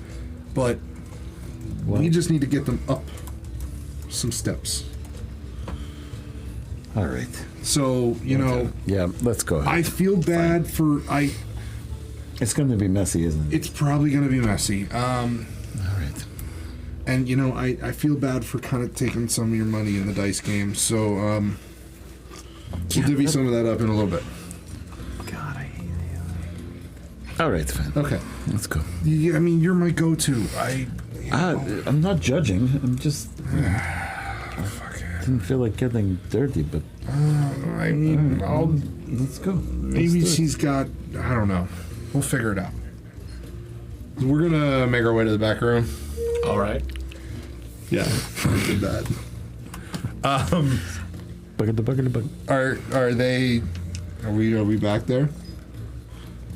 Just out of curiosity, when you force-fed them the mushrooms, you left them in the state they were in, right? Yeah. Okay. You head back into the back room. Shit. And, one of them appears to be exactly as you left him. The other one is face down in a fairly large puddle of vomit. Oh, he drowned. And one's kind of snoring, and the other one isn't moving. Well, You killed him. there goes that. Well. Okay, can I kind of... The one that's not moving, can I kind of give it a little nudge with my foot? Just a little... on the shoulder? You Sure. can nudge it through. It's going to kick it. Punch In this your guy. heavy armor. Clang, clang. Yes, Yes? nothing happens. Oh, cool. What did you give it? I mixed up a couple of different mushrooms that, one was a little bit of a happy time, one was a little bit of a, maybe that one that we might have cooked with that one night. Oh, that. I mean, that one was a little rough, but I don't... And you mixed that with something else? I'm still learning, okay? I don't, All right. We made it through it. We're still here. Barely. Okay, so now, all right, this got messy. Okay, what did she ask you to do with these two? She wanted them dumped in the alley. Or do you want to dump them? I don't know. Is there a mirror anywhere in this room? A mirror? Not in a storeroom, no. All right. I just wanted to see if this guy was actually dead. But the mirror under his nose, it fogs up. He's still alive. Oh. God. Thrud kicks it again. Roll an attack roll with advantage. Break a rib. Actually, no. Just roll a d6. It's a six. What's your strength modifier? He's cooked. I think it was It's a +2. You hear 2 ribs audibly crack. Oh yeah, this is fucked. This person's dead. Nice. Nice. Delivery is crazy. So, all right, now, I'm sorry to involve you in this now. I didn't think this was gonna, turn this direction. what did you mean before when you said something about the game and the? Oh, fuck. Well, Whatever. I might have gotten a little heavy-handed on that hand that I won. Used a little illusion. Oh, you son. I'm so sorry. proud of you. I'm That's sorry. I'm sorry. I'm sorry. All right. Well, Should we? I think we need to get rid of it, but I don't know if you want to just leave him in the alleyway. I mean, we could leave the one that's alive in the alleyway, but this one maybe we should do something a little more discreet. All right, while you guys are debating this on and on and on and on, I'm going to jump over to Remy for a second, because you have walked into what appears to be Lady Fortuna's office. Here we go. You notice that the room is well lit. There's a lavish desk. There are curtains that sort of cover what appear to be a faux window because you're down below the surface of the ground. But it looks like it's very lavishly laid out, right? It's nice decor. There is nobody. It does not appear to be anybody in the room right now. Okay. Is it like a big room? No, it's rather small. It's 10 feet by 12 feet, so modest office, but beautifully decorated. Okay, and there's like a desk. Is it like clean and organized, or is there stuff? Well, there's some papers on the desk. Well, you wouldn't be able to see the papers on the desk because you're a pill bug, but I they're go up to on the desk. You come up on the desk. There are some papers on the desk. There's a quill pen. There's a couple of like there's a letter opener. The standard things you'd find on an average desk. Nothing of note. There are 2 bags of what appear to be gold sitting right on the desk. So one is sort of like slouched over to the side and somewhat open, and there's a couple of gold coins that lay out on the desk. And they look like your typical gold coin. Describe to me an atypical gold coin. Like forgery type, like. Oh no, these are real. Money. This is real currency. Yeah, this is Okay. real. That's all normal. Yeah, so that's what you have before you, and you're currently a pill bug. Are there any letters? You said there was a letter opener. Are there any letters? Yeah, there's papers and things on the desk. Sure. How are they addressed? Like her name on a letter. How's it addressed? Well, one says Madame Fortuna, and Okay. it says care of the gold or the lucky coin. Okay. So nothing seems out of the ordinary there. Okay. Electo and Papillon. Yes. You're the only 2 people that are currently in the casino. Yeah. Along with all the other patrons, obviously. And you're kind of taking it in. You've had a few drinks. I'm assuming you're together, right? Yeah. You see the doorway above the stairway that you came down to get in here open. Light momentarily streams down the stairway, and you've seen this a couple of times as patrons enter the space, but it does make a noticeable sort of blaze of light on the stairway, and it catches your attention, and you look. But this time what's different is instead of somebody strolling down the stairs, you see what appears to be one of the more well-dressed town guards come trotting down the stairway. He scans through the room, he spots Lady Fortuna, and he darts over to her, and he whispers into her ear, and her posture changes. She reaches behind the bar, and she grabs what appears to be a bell, and she bangs it on her hand 3 times, and everyone stops This is it. doing. You guys are This in is the it. closet. You're having You hear trauma this from response. outside, and you're the pill bug in the office. You hear this from inside the office, and she's like, "I'm sorry, my dear sweet patrons, but unfortunately we're going to need to be closing early tonight. Listen, please just be honest with me, and we will settle up your bets at the soonest opportunity tomorrow.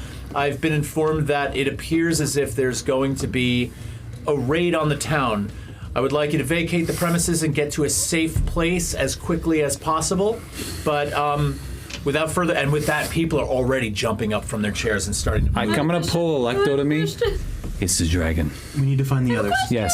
What's your question? Really quick, because I feel like I would have seen it in the room. Was there a safe in her office? There is a safe in her Okay, so office. as I heard that, I would have started to leave. I just wanted to see if there was a Yep, safe. there is Okay. a safe in her office. As soon as I absolutely. get out from under that door, I'm coming out of my wild shape. We need to get the others. Okay. Go defend the city. You flicked me. You You? flicked me. Why were you taking What are the 2 of you doing? We can settle this I later. say you throw it in the dead one in your ring, and then we get rid of the other one in the alleyway. Come on, Yeah. Yeah. let's go. Are we going to try to find them? Quick, beat.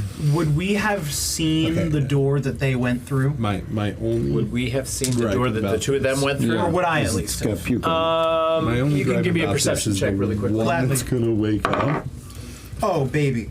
Dirty 20. is now gonna Dirty wonder 20, where yeah, his you saw dead them friend go. is. I'm going to run over to You that don't know that they door. were friends. I'm going to go We with don't know you. that they were I'm friends. going to run over to that door. I thought about killing them. You hear Electo, you hear somebody banging on the door to the storage room. Okay, I heard her say there's going to be a raid on the town through the door, or no? You might not have. Then But I heard the bell. You heard the bell for sure, and you hear a lot of activity outside in the room right now. All right, something's Dragon. wrong. I'm Your like trauma grabbing. response, like It's happening. This is it, guys. It's happening. stay calm, everybody stay calm. I'm grabbing both and I'm going to transport into my ring. They come with me. When I get into the ring,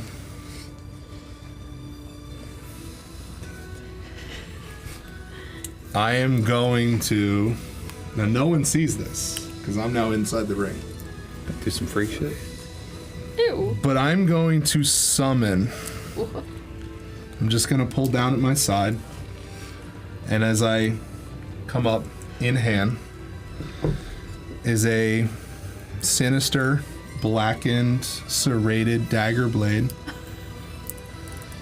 Murder in the safe space? And I'm going to slit the alive one's neck. And then I will desummon the blade, and I will leave my ring. Okay. Was it the one that This guy's a piece of shit. she offered him? You don't know nothing. I don't know anything, but you're. You don't know nothing. That's so cool, though. You don't know nothing. That's so awesome. All right. So are the rest of you? Are we leaving the building? I'm going. I'm I'm going getting to out there. leave I'm gonna just say to through that, you know, let's get out of here. I'm gonna grab Electo. I need to look high. I need to keep an eye in the sky. Okay, get into the sky. I'm gonna get those two. Shit's going down. When you drink. What? I thought you don't fly when you drink. I'm flying when I'm drinking now. I'm flying up, looking for enemies, but also trying to You're get a out of the survey. lucky coin and heading up into the air. As you come out of the building into the street, before you take off, you notice that there are dozens of the North Veritas troops heading from the southern gate entrance towards the northern side. They're moving fast. A lot of people are moving fast. Yeah. So you take off and fly. What are the rest of you doing? You're out of the building? Out of the building. Out of the building.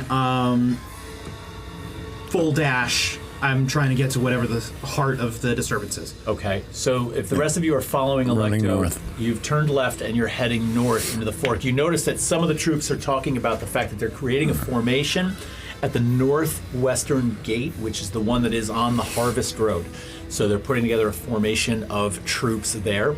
As you approach that gate, you also notice that several of the camps of the other troops that have formed on the northeastern side of the gate are all amassing. They're all moving out of the road. There are people saddling horses, jumping on horses. Apparently some report came in that something's going down. You get with this group, and everybody begins to move out of town relatively quickly. Okay? You're on the road. It's dark. It's probably close to 2 o'clock in the morning. So the night sky is filled with what appears to be either fog or smoke. It's hard to tell because when you look up, when you fly up, Yeah, You're not able to I'm see- following the group, but like keeping an eye in the sky. okay, so you're just above them. Not far above the roof lines of the buildings. There is actual smoke in the air. You can smell it. There's a mist hanging in the air. As you catch up to the troops and everybody begins to amass, this massive battalion of North Veritas emergency forces are beginning to sort of move out of the town. All right? Some of them are scattering off into like side flanking positions. The road here is relatively wide, and you begin to make your way up the road. Now, as you do this, in the distance on the road, you can see a glow. Oh no. It appears to be the glow of potentially torchlights. It's not torchlights. And with that, How many are there? the battalions put a hold on the movement, and archers begin moving to the front of the line. And with that, they all fall in line in the front, and they all begin pulling back arrows, and they're readying their bows. Is there still smoke above us? Oh yeah. Would I have the inkling to go check above? You can tell me if you have the inkling to go check. I feel like you would. the fire I saw in front of us doesn't seem like dragon mouth fire. It looks more like torches being carried by a I'm band gonna go of- check above the smoke. Okay. All right. So you fly up. Where are the rest of you in terms of the formation? Are you at the front, back? Are you trying to see what's going on? You're talking about almost 1,000 troops, so you're not able to see other than what you might be able to ascertain from like looking above the heads once in a while. You're having a hard time doing this. Yeah. It's impossible for you to do this. I'm gonna look over at Bran. How wide are your shoulders? I mean, I'm an elf. I mean, it's not that wide, but it's a little wide. Mind if I pop up? I'm light. Don't worry. Okay. I'm not that strong, so hopefully I can hold you up. Like the one, the one bit in Avengers when Rocket Raccoon is like on War Machine's shoulder and he's just like hanging off there. I'm gonna do that, but with Brett. Okay.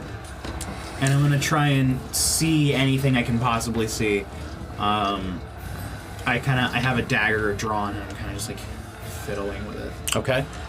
Thrud? On the way out of the town, Thrud finds herself at the wall, runs up the scaffolding to the top by where the sluices are, and finds one of the cauldrons that they have placed in the corner strategic places. Starts wailing on that with Tyr to create sort of a bell call to arms. Screams out to all of the workers, the laborers, man your stations. It's time to wet it down. Let it down. Wet it down. And you see people falling in line and heading out to the stairways that go up to the top of the wall and answering your call. From that vantage point, what does Thrud see? Can she do a perception check to tell it? Go ahead. Ooh, wow. All right. Plus 3. It's 21. 21. Far off in the 22. distance. 22. Far off in the distance. You can see an orange glow on the horizon, and it seems like there's a fairly large army working its way down towards you. Smoke billows up from those torches in the sky, into the sky. There was also a mist hanging in the air. The weather was changing as it was. So you've got dampness, you've got fog, you've got torch smoke, and you've got night sky. So it's really hard to see just about anything. And with that, you guys hear, the command for loose, and you hear as all of these arrows just fly off into a huge arc up into the sky as these two armies begin to push closer to each other. Now, we're going to have a different kind of combat right now that is going to be a theater of the mind style combat. And here's how this is going to work. You're on the wall, but I'm assuming you're going to catch up to the rest of your compatriots. Yes. And you're in the sky, but you're going to be part of this one way or another because you're equally able to be hit in combat as well. Okay? Fantastic. Each round of combat in this is actually 12 seconds long rather than the typical 6 seconds. So in a given round, you can move twice your distance, okay? But in every round, I'm going to be rolling percentile dice at the end of each round. If I roll 60% or higher, you will take damage in this combat. Everybody is together in this, and we are not going to be negating specifics in damages. Okay? But here's how this is going to work. If I roll a 60 to 70 on the percentile dice, everyone in the party will take a 1d8 plus 7 damage. If I roll 71 to 80, it will be 2d8 plus 7 damage. If I roll 81 to 85, it's 3d8 plus 7. 86 to 90 is 4d8 plus 7. 90 to 95 is 4d10 plus 7. And anything from 96 to 100 will be a critical strike, and that will be a base damage of 24 plus 3d8 plus 7. So we're That dying. can wipe me. So we're dead. There's Remember, on the percentile dice, I have to hit 60 or above just to hit you. And if you do the calculations in terms of percentages correctly, 96 to 100 is 5%, which is the equivalent of rolling a natural 20. Okay. Okay? So there really isn't much of a difference in terms of what could be a critical strike. So yes, it could wipe you, but it's the same odds as me rolling a natural 20. Now, on the reverse side of that, I will be rolling to see how the two armies come together and clash. This will include the damages that you are doing, okay, to this. And I'll be putting out some details in there as well as far as we go.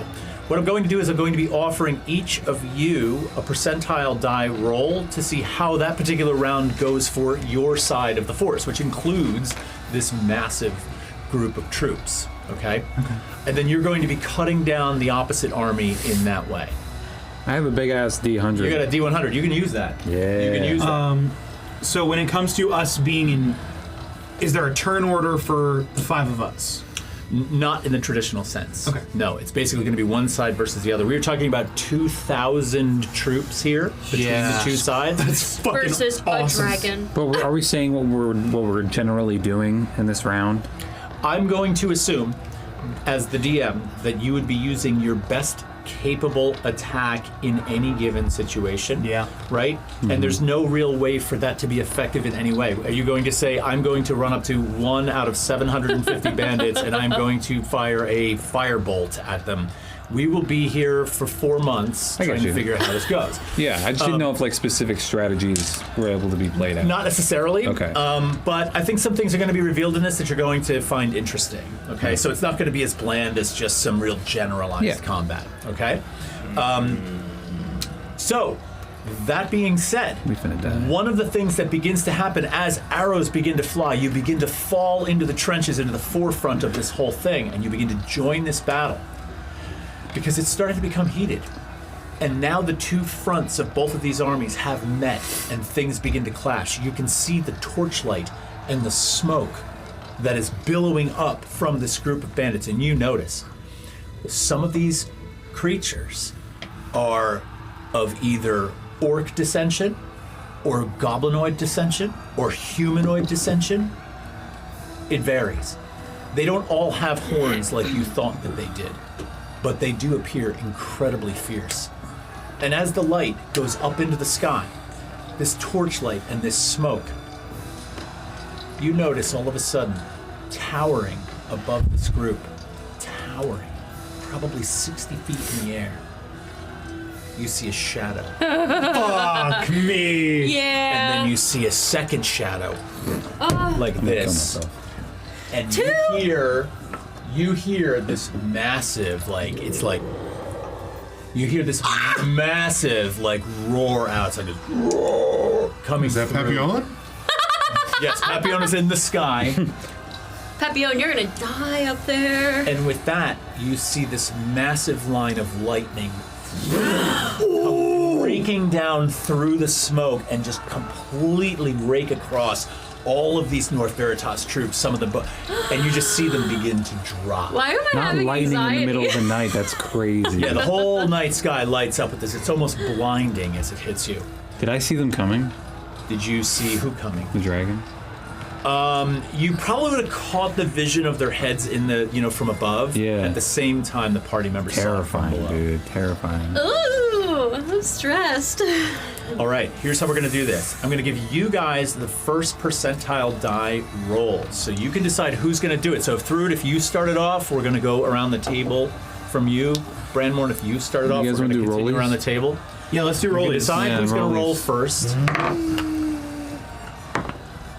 Well, it's not me. I got a 10. I got a 10. You got the That's the 14. lowest roll you've ever rolled in all Holy of our shit. D&D experience. No. Guys. No. I got an Are you 18. going for Oh! All right, so Addie, you will be the first to roll, and from there we're going to continue around the table in this direction. Just like I said, we're just going to move clockwise around the table. Picking out the D10s that call to me. Okay. 45. 45. Okay.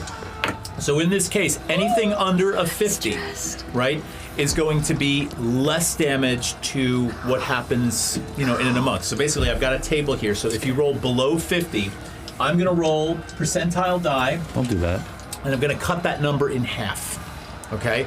If you roll above a 50, I'm going to roll percentile die as they stand. If you roll above 75, I'm going to roll percentile die and double that number. So this basically determines how many people were killed in a given round of combat as the combatants are working. Okay. If you roll above a 75, I'm doubling the percentile die, and that damage is applied to this large creature. Dope. All right. So let me get my percentile die out, Sucks that I rolled low, though. and that is going to be a 76. Ooh. Okay. That's good. So Is that for the other team? I'm going to be doubling the percentile die on that, so that's going to put us at 152. All right. Now that is going to determine how many people on the other side go down. All on right. the next Cornu? on the next Cornu side in this first wave of attacks. Over 152. I mean, combat's happening fast, right? You've got 1,000 troops on 1,000 troops. People are falling very, very quickly.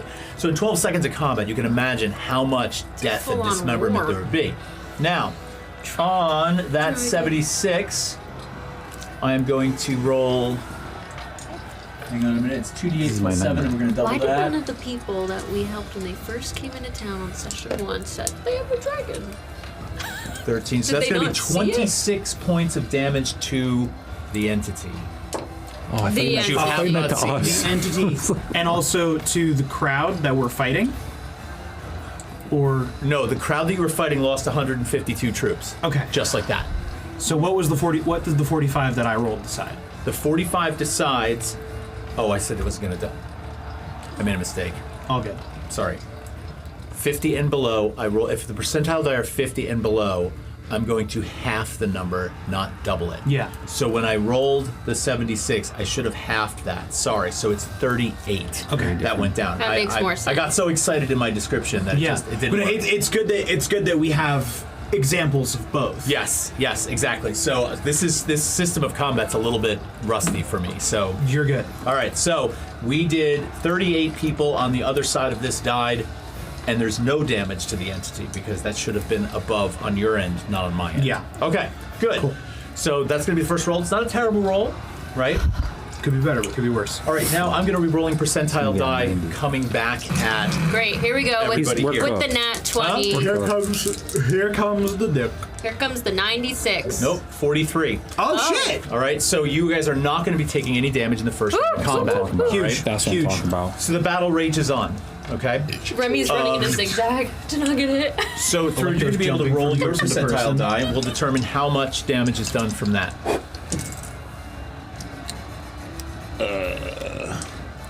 Oh, so I need d10s, don't I? Yeah. It's 18, I think. Well, let's do 18. Right when 10 shows up on the die, it's I feel like I 18. wouldn't be able to tell which one of these. 10 and 8 is an 18. Yeah, it's an 18. All right, so we take that number, we half it, Yeah. and 9 liquid. people Sucks. during this turn. So Let's see it how it looks rolls like for you. the next Cornu side of this is actually doing rather well. Shit. Great. 18. Yeah, Great. sorry guys. No, it's not bad. Thanks, not bad. thanks. Thanks for. Couldn't have been like an 81. I'm kidding. I'm kidding. I'm kidding. I'm Holy kidding. I'm shit. kidding. That's That's crazy. I'm Player stressed. right Yeah, I'm what the stressed. fuck? I'm stressed. You're about to roll an 8. I know. I'm not gonna roll any better. All right. That's a 79. We're cooked. Jeez. We're absolutely Oh demolished. my god! So what happens now in this wave is you see, like the wave is moving forward. Oh my God. Obviously, the lack of damage that's been done to the next Cornu side of this on the part of the North Veritas troops is allowing them to Cocky push in. fox. So you guys are actually going to take some damage here, and that is going to be 17 points of bludgeoning damage each. And there's no difference I can't uncanny dodge that. between like a reactions we could do or I'm anything. like- That was like half of me. So here's what you can do. Okay, here are the actions I will allow you to take in this. Okay, because if we get into nitpicking things like uncanny dodge, or we get into nitpicking, I have, like, I'm going to deflect and dimension stuff. door. You can flee. Okay, you can use your movement to flee if you want to. But basically, what it comes down to is this battle, this war, or this battle, whatever you want to call it, is going to happen. It is happening, and let's put it this way. When you're engaged in combat with, say, 4 goblins, right? And one of them hits you, and you uncanny dodge that, and then you decide to run. Well, you can effectively, by running, end the battle. But this battle's going to go on, and you're in the thick of it. So if you run, there's still people all Yeah, around so you. it's just a collective. Correct. I mean, I'm not Gotcha. going to get into all of the mechanics of, like, attack of opportunity because there's people near you. It would take I get too you. long. Yeah. We have to generalize this on some level. But you're right in the middle of a massive battle, right? So you could back off, you could flee, you could head up to the wall and do things like that, but you call that shot if you want to. That's fine And with there's me. there's no healing we could do. There is healing that you can do. Yes, you can heal. So if you see that Remy's in trouble and just took a big hit and you want to heal her, absolutely. That can be done. Yeah, I mean, yeah, I can definitely heal. Just saying. I'm gonna wait. I also have some healing. When will we say that? So you're coming up on, whenever it's your turn to roll the dice, you guys can all tell me, like, I want to either run, I want to heal Remy, you know, things of that nature. Okay. All right, so it is your turn. It's Branmorn's turn to roll the percentile dice. I'm gonna just kind of like heal myself Okay. after that hit. Okay. Kind of just like a nice slap to the face. So you can go ahead and roll for that heal. Okay.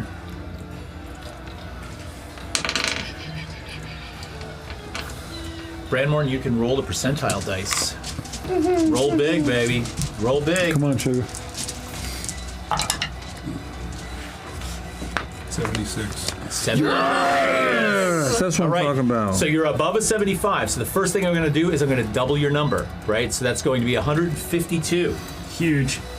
So it looks like the tides are changing a little bit. That's 199 people down on the next new side. Okay. Right? Now at 76, I'm going to take the damage and double it. So that is 2d8 plus 7, which I will then double.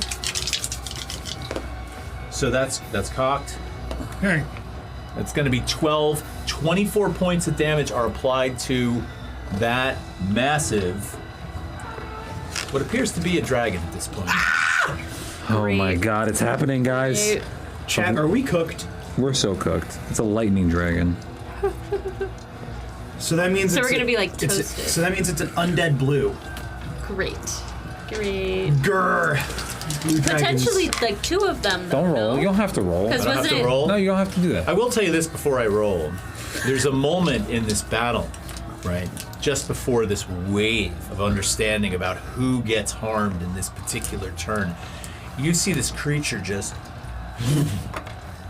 beat these 2 wings as the smoke momentarily clears. You see several bodies from the North Veritas side go flying as this thing beats down its wings.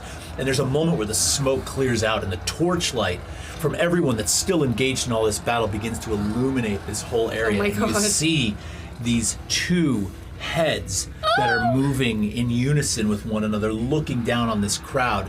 And this other one just fires this blast of what appears to be this nasty, glowing green liquid out of its face. Its head almost appears to be skull-like. Oh my god. I'm resistant to poison, by the way. It's acid. Fuck! And that's a 58, so that's just gonna barely miss you. Yeah, baby. That's what I'm talking about. That's All right. so scary. It's time for you to roll a percentile. Does anybody want to do any healing or anything? I'm gonna heal myself with cure wounds. I have a ballsy thing that I want to do. I like ballsy things. I want to throw down a spike growth. Okay. As part of my halfling subrace, I can cast spike growth and entangle once per day. I'm going to throw down a spike growth. It's a 20-foot radius sphere, with a range of 150 feet. So I want to put it around like 100 feet away from me, like in a cluster of next corner, if I can. Just like it kind of like it manifests as this little like brambling sphere in my hand, and I just like Tom Nady Chuck in the like vicinity of shit. All right, And so it you just- hurl that over a lot of the people that are sort of in front of you. Is there any kind of, when that lands, is there any kind of saving throw that takes place? It just makes the 20-foot sphere difficult terrain for 10 minutes, and when a creature moves within the area, it takes 2d4 piercing damage for every 5 feet of that it travels. Again, that's going to be something I'm not. So it's not gonna be really able to it's not really track. counted. Yeah. So I don't know. I'm trying to like have like a little bit of like a mini area denial thing. Yeah. Just to make movement harder for Yeah, the enemy. and side. again, like I said, I'm absolutely invested in that. All of you are going to try and. I know you're going to hurl everything you got at this thing, right? Let me think about that. Yeah. All right. No worries. about that time. Please, please. Come on, baby. I'm begging. Come on. No. He kisses the die. 59. 59. All right, so that is above a 50. Okay. So we are going to be rolling, it's 1d8 plus 4 on that. And then that's not going to get doubled, though. But that's going to be applied to our, hold on a minute, 59. So the percentile die is how many... It's how many... It determines, first of all, where the needle falls on whether or not we have a large amount of people killed or a small amount of people killed. And then it also is going to determine on here, I'm going to assume also, right, that in and amongst the killing of people, somebody's going to be taking shots at this dragon. Yeah. Right? Yeah. And so it's also going to determine the number of points that are potentially hitting this dragon, right? So in that case, you barely grazed this surface, but you are going to cause some damage. Okay. So that is going to be 7 points of damage, which is not a lot, but It's 7. It's 7. something. It's happening. There is a way in these mechanics to do a couple hundred or 100 points of damage easily to this thing. You're just not hitting those numbers. Yeah. Okay, so I know this seems small and maybe hopeless, but you got to be rolling far up the ladder. Black is my second number. Good. That's the plan.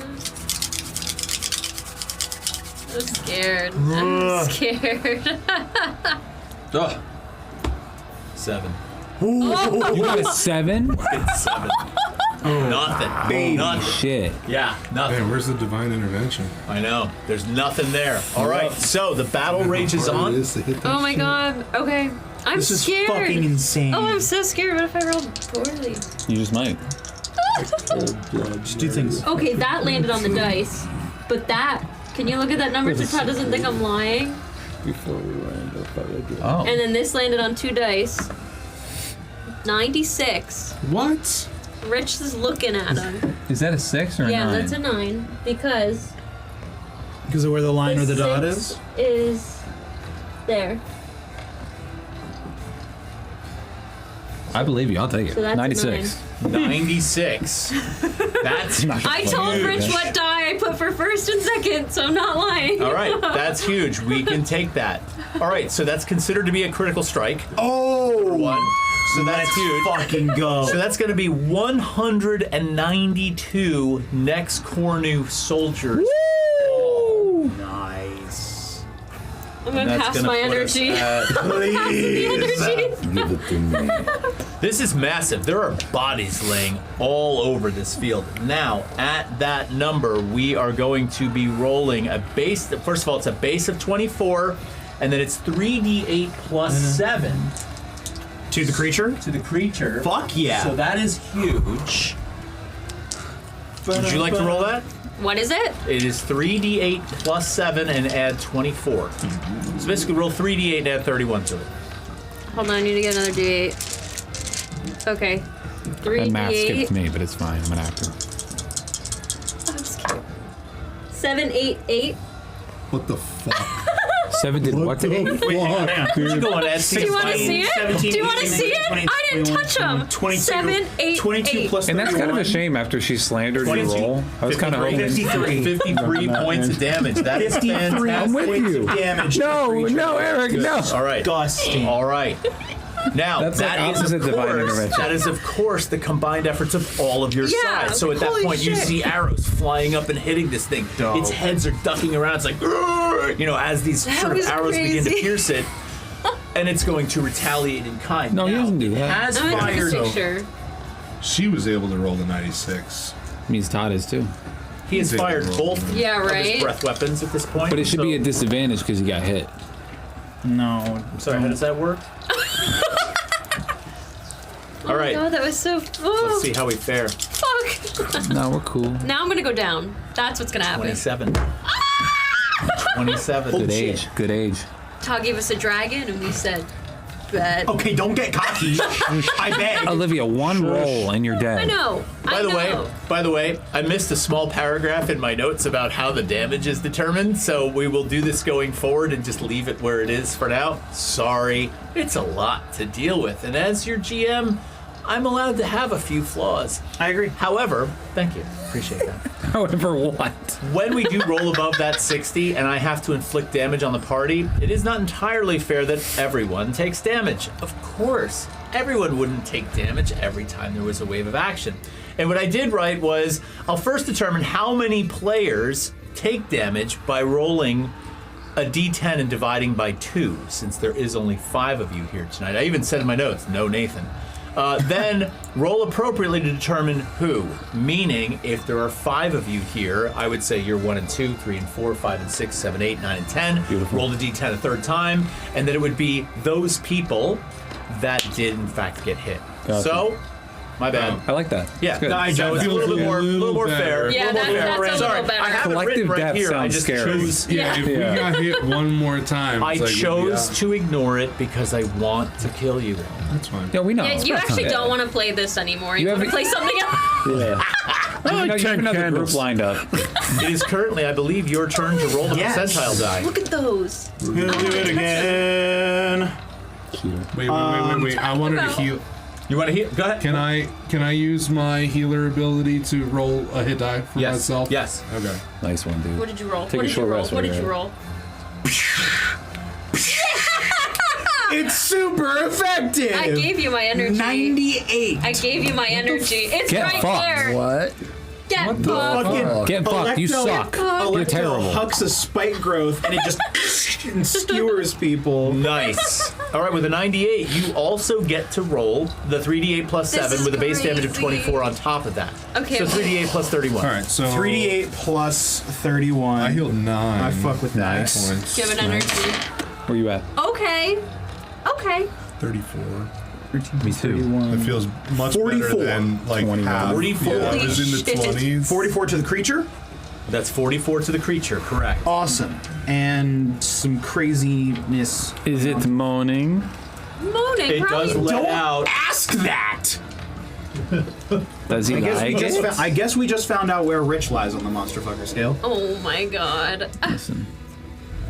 Bad dragon. Now I feel like I'm gonna. It sounds like he has gas. That's what that sounded like. He's got a He's little just like gas. me for real. He electric shit on everybody. Sorry. Dude, Is that a play on my it's name? like thunder. You could have done like I a didn't thunder think pun. so, actually. All right. Yes. So, by the way, that was a 98, you said? Yeah. So that's going to be Like a fuck 98 ton and of 98 people. is 196. You're. Get fucked. That's so More than scary. half of the next Cornu army is down. Oh Let's my fucking god. go. Let's Half. go. We might win. Okay, you better knock on some get wood right cocky. fucking now, Rich. Rich, can you just knock on wood for me? I will not. You asshole. Here we go. I need new percentile dice. No, you don't. You're good. Those stay right where they are. 23. Woo! You're- Let's go. I am not doing Let's go. Does anyone want to do damage I anything need to before do 3 here. Oh goes? yeah. Does No. anyone want to do anything before 3 goes? I'm chilling. Let's go, Rude. Oh my god. What the fuck did you roll? Through? 27. Okay, so there's gotta be some got yang some- to the yang. Gotta be yin to the okay? yang. Not everybody can roll a Don't get so critical excited, strike. Did you change your percentage? Really? He's like, yeah, no, there's gotta be a yin to the Okay, yang. Yeah, good. yeah, yeah. Not, but I have recharged both breath weapons. 93. No! Now we're Okay, dead. read it and weep. Read it and weep. 93. No, that All right, means- so the first thing we're going to be doing is People are on the dead. 93, we're going to determine how People many are players dead? were hit. People are dead. So I'm going to roll a D10. Which is gonna be me. It's been a pleasure. I'm going to roll a D10 and I'm going to You divide need to by make sure 2. you look at the people that All are right. dead. D10 divided by 2, and it's a 2. Oh my so God. one person's going to take this damage. Okay? That person's Oh my fucked. god. Now. Oh my god. You're 1 and 2, 3 and 4, 5, 6, Don't 7, put me 8, in the 9, middle. 10. Okay? No. 6. That's you. You're a cunt. It's the dice. How many times? Tell me the Oh my damage. god. Oh my the dice. god. The dragon just like Are you gonna fall pans from the him sky? with a wing. If this happens, I'm narrating it. Are you gonna die? Wait, this is crazy. Like, why does this always happen to I you? don't know. How high are we flying? Oh my I god. need another D10. No. Here, use one of You need another mine. one? No. No, it's probably an auto death. I have spare the dying. You know. So, I mean, it depends on how many he's rolling. Is it 10? 39 points of damage. 34 is what I had. it's not an auto death though. It's not an auto death. No. Unless he's really mean about you Were you flying? Yeah.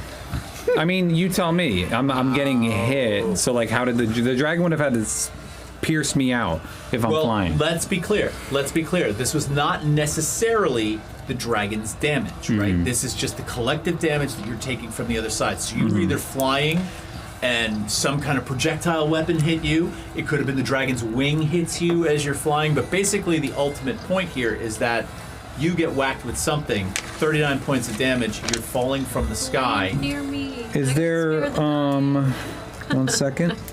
Same. Yeah. I don't think you were flying high because you're not doing surveillance, you're in combat. Yeah. So if I would- anything, you're skidding across the battlefield. I Yeah. would wager at most he's 30 feet off the ground. I don't even know Yeah. if he's Okay, that high okay. off the ground. Can I deflect the attack? Can you If deflect it's it? coming towards me solely, whatever this is, can I use my deflect attack? What is deflect attack? When an attack roll that includes bludgeoning, piercing, or slashing damage hits you, I can take a reaction to reduce the attack's total damage by 1d10 plus 10. Yeah, it's bludgeoning damage. I'll let you do it. Woo! Partially It's because Trifen all partially over because again. you're my whipping boy so often. I've gotta let you have Yeah, it. this is fucking. This is fucking. It's the dynamic that you guys have. That's crazy though. right. First Trifen on If I didn't have that, I would have taken. But like I was like, it makes sense if it's coming at me solely, you know. Insanity. Yeah. And I can only do it once per long rest. 1d10 plus 10? 1d10 plus 10, yeah. This is So crazy. maybe you can at least reduce it to when you're to a point where you're not reduced to. Falling out of the The plus sky. 10 will automatically reduce it to him. I'll be up. Yeah. I'll be up. It Yeah, just depends on yeah. how much. Okay. And then heal yourself. Wait, why'd I roll 2? No, I thought I heard you rolling 2 dice and I didn't understand that. Reroll. Yeah, roll, Reroll. roll one. Because I think you did the plus 10. That's 20 points. 20 points. Nicely done. So okay. what was the damage? It was 39 minus 20. 39 So points 19. of damage. So 19 points of We're damage. still up and good. All right. Fuck yeah. Holy Nicely shit. done. That's my boy. Is it your turn to roll 15. too? Or, oh, it's Garrett. Yeah, Brandmore is rolling the Come on. percentile okay, dice. does anyone want to do anything? I'm gonna heal. I roll. Yeah, I'll. No, I'm good for now. I'm good. All of the shit You that I just have wanna is go- for regular You just want to combat. die fighting, don't you? Electo is brutal in regular in combat. regular combat. Don't worry, we'll One have plenty fucking of regular hit. combat. That's what I'm thinking. I'm like, I would have Yeah. killed it in regular combat, man. I'm getting cooked. 87. 87. Let's go. All right. It's not a crit, Nicely but done. it's fucking Still good. something, baby. Still really good. So on an 87, number one, we're going to double that number, so that's going to be 174. And the numbers, I'm these guys are stressed. falling. These guys are falling. Thinking, buddy. We are at like 3/4 of the next Cornu army They is changed down. Now, of colors. course, there These are are a red lot of hats. casualties, a lot of dead on the North Veritas side. I mean, it's just like bodies are dropping everywhere. But, would you say 87? Yeah. All right, so on an 87, we are rolling 4d8 plus 7 damage to the entity. Nice. 4d8. I need another d8. I'll just roll it by hand. Do you want a spare D8? I have one. I got one right here. Oh, perfect. I'm good, thank you. Don't let him take Oh wait, your you roll dice. it. 48? On this one, it's 4d8 plus 7. Nice. Oh, It God, I scales think. up. Yeah, it's scaling up. 8, 16, and 24. 24, is that plus the 7? No, that was what the roll. 8, 8, and then 6, 2. Woo! So, 24 plus the 7. 31. So 31. okay. Fucking odd numbers right there. Let's go. All right, so whatever it is in this case that causes this damage to the entity on this turn, whether partially from you, partially from the next Cornu or the North Veritas forces, you sort of now all of a sudden you see this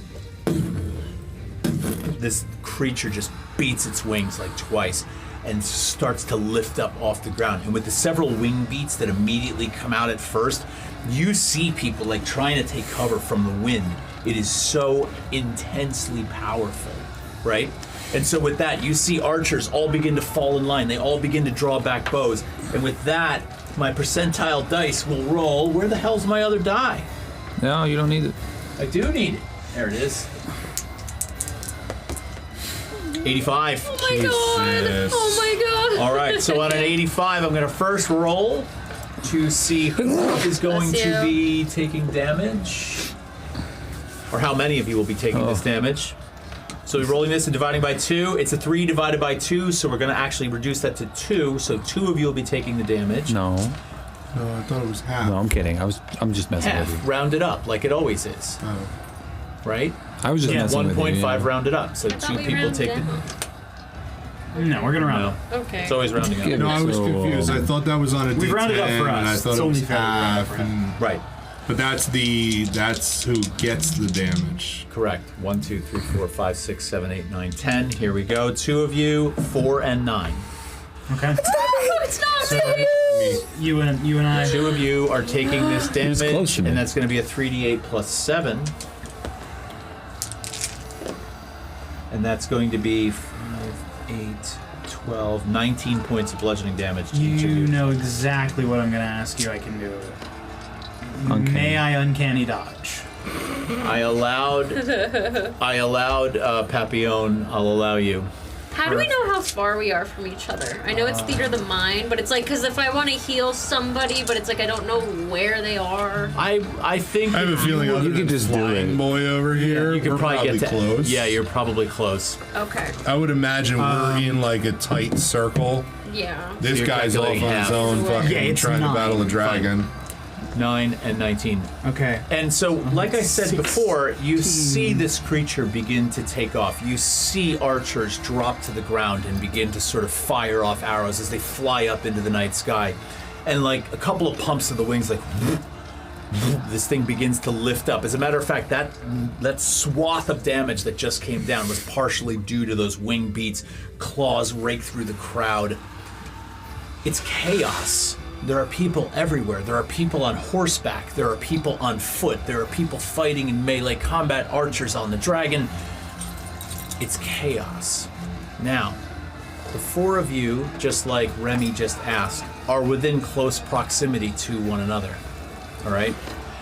This is not going to be something that necessarily comes into your perceptual view, but the 3 of you, or yours, the 3 of you, roll a perception die for me. I'll roll it. Rude, Bran, and Remy. Mine. You said me? No. Oh. I'll explain why in a Dirty minute. 20. 14 plus 7. God. 14 plus 7? 18. That's 21. 21. Yeah. 19. Sorry. That's okay. I got a headache. 18. 18? 19. 19. So I'm going to give it to all 3 of you. All right? One of the horses that rides in, okay, comes in, and you see this cloaked figure on the back of the horse. There is one hand looped up and through the reins like this, simultaneously holding a bow. That's dope. Like this, firing off at this dragon.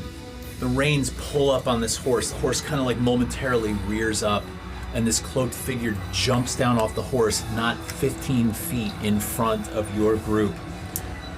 You see them reach around, pull out this short sword, and run in, and it's just like full-on melee combat, like fierce melee combat. Takes down these 2 fairly large hulking orcs. This figure's rather small. Takes both of them down. Has a backpack on the cloak. Pulls the backpack off, turns around, and looks right at you through it, and takes the backpack and throws it at you, What the hell? which you catch in mid-air. And then she turns around with the sword again, and she's just like, and she sticks one in one guy here, turns around, and sticks another one over here. You're not going to have time to look in that. Do you open the bag to look in? Yeah. No! Whispers. Who is it? Who is It's it? a head. What? It's someone's head. No, who is it though? It's like short Aowen. Yeah. This is. I'm so scared. What the fuck? takes down 2 more people simultaneously, and then like spins around to all of you, and you see her pull her hood back. It's Verbena. Let's fucking go! And that's where we're gonna What? Verbena fucks. She's fierce. Wow. You've never seen her like this. Yeah, she's usually drunk. What? And that's where we're gonna end tonight's session, everybody. Fuck, dude! I almost died. What Yeah, basically happens you have in a habit the of sort doing of that. this battle is beginning to wear down, right? Next Cornu looks like it's going to be defeated. The dragon has flown up into the sky, arrows sticking out of its body. And Verbena has come back into the picture. Shit. All right. First round's on me. Huh? First round's on me. First round's on you. All right, so listen, everybody. So first of all, thank you so much for watching tonight. We really appreciate you hanging out with us. Tell your friends that we are here. We would love to have them along. Number 2, next Tuesday night is the first episode of The Pit. So we are going to be doing full combat arena fighting at the table, cameras on the minis. It's going to be a good time. It's our first time doing it, so it's probably going to be a little bit clunky, but I think it's going to be awesome. And don't forget to like and follow. We would love to have you here permanently. We'll be on every Tuesday night. We're hoping to get The Pit on Twitch and YouTube at the same time. We'll see. But otherwise, thanks so much for being here. You guys, it's an awesome game tonight. Yeah. So Sick, much fucking dude. fun. Really Yeah, good. Good work. All right, we're out. We'll see you all next week. Take care. Ya.